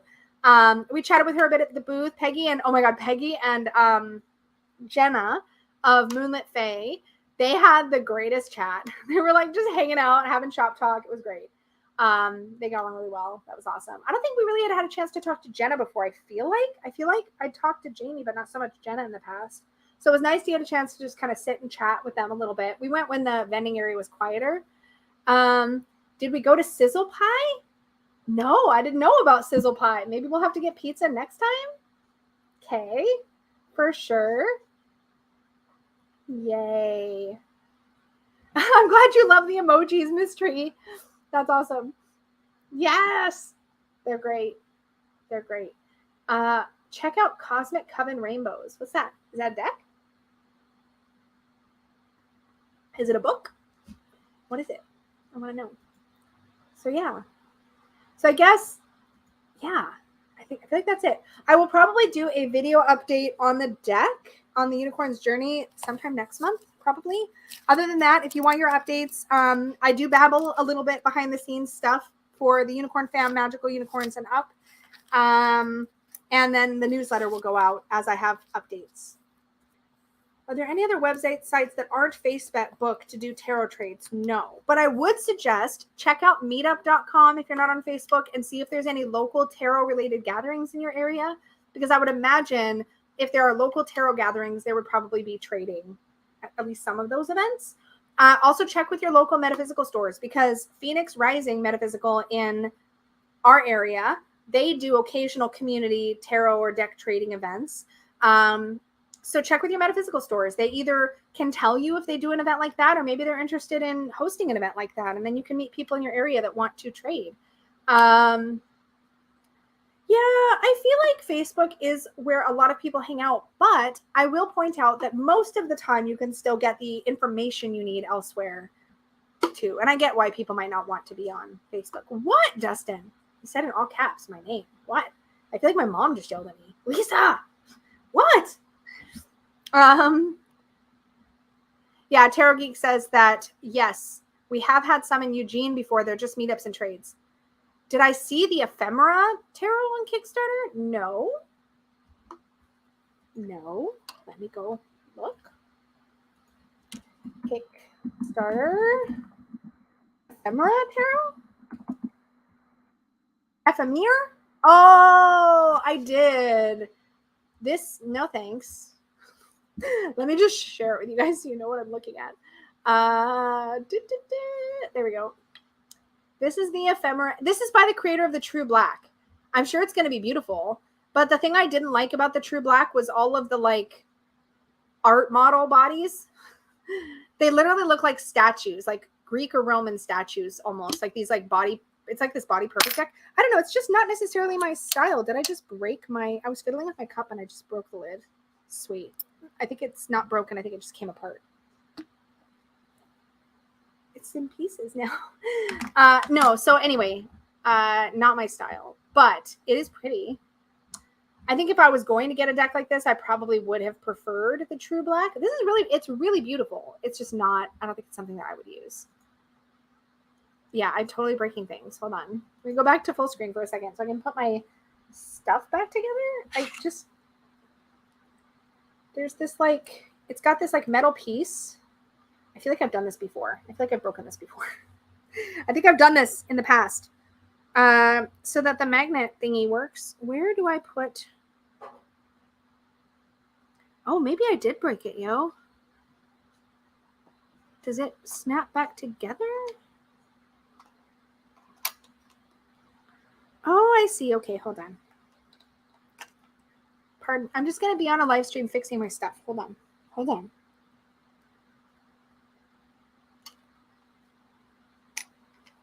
I don't know how to... Honey? Yes? Can you fix my stuff? What stuff? Here, I'm just going to give you my coffee lid. And I don't think it's broke. My hands are covered in hamburger. Okay, well, you can't fix my stuff right now then. I'll fix your stuff later. It's in pieces. Help. I did do something before. Sometimes I just pop this whole part off, but this time there's I know how to put that back on. Don't worry about it. Okay. You know how to put the metal and the other part back on? I will figure it out. Okay. She's going to figure it out. I'm just going to put this stuff to the side so that it can get figured out later. She's making meatballs in there. Okay. Woo! Tiny meatballs. Yes, thank you, Dustin. All the D's. Okay, look, my brain is fried. All the D? What? No, stop talking. I love you. Make my meatballs. Dustin says, yes, we are doing a fun 3 Fat Readers on the 30th. God, that's coming up so soon. How are we halfway through October? How are we halfway through October? Anyway, I've been drinking my coffee. It's COVID times. Time doesn't exist anymore. Time doesn't exist anymore. It's true. So yeah, we're gonna have a fun 3 Fat Readers on the 30th. Dustin, can you post the link? Dustin wants all the. Oh, he said I want all. No, I don't want all the D. I just want the meatballs. Just give me the meatballs. Can somebody post a link to 3 Fat Readers? Because I'm cooked. I'm done. I think I'm done now. Let me know. And definitely hit the like button. And I'm just winding up now. We're just playing with the coffee cup, and I'm winding up now. It's okay, Marlon. It's okay. Nothing's actually broken. It just came apart, which it has done before. So we're fine here. It's fine. Are we dressing up again? I don't know. Maybe. Let's see. I don't think we've discussed it yet. The weather is definitely confusing the season. It is summer weather today. Speaking of which, I'm probably going to have to drag Peggy away after meatballs and go take our doggos somewhere to enjoy the sunshine. Yes, we do. So yeah. Anyway, that's what's going on for me. I hope you guys are having a great week. I might be content light next week. I have not. I've just been kind of recovering from the conference. I was going to film a video for Tuesday, and I haven't yet. So we might be a video short next week. We'll see how I do. But if I get my wits about me, I will maybe film a video. There's a VR I really want to do, so I'm hoping to get some energy for that. I think that's it. I think that's it for me. I'm doing the like forever and long goodbye, but thank you so much for hanging out with me and letting me show you all of my goodies. Yay, I'm so glad it was a perk up moment for you, Miss Tree. Yay. I got lots of stuff. I'm really excited about it all.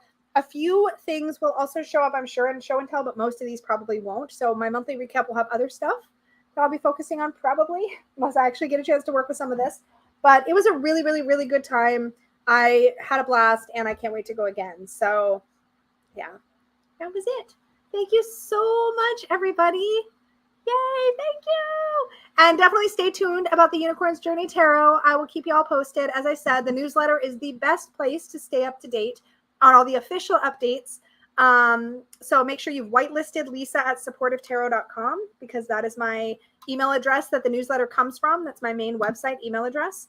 If you want to know how to sign up to the newsletter, there is a link in the description box down below. And there's also a link in the chat right now that is pinned to the top. Just go sign up. We've got a big group of people over there, and I am sending out the updates as I can. That's where I will show prototype final artwork for you guys to see.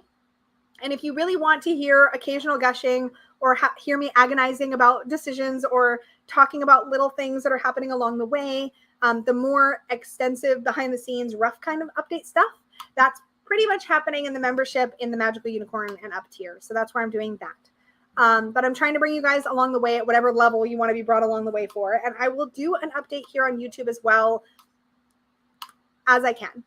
So I hopefully have a good one for you in November, and then I'll do another one as soon as I have more stuff to share. So we're going to be cruising along.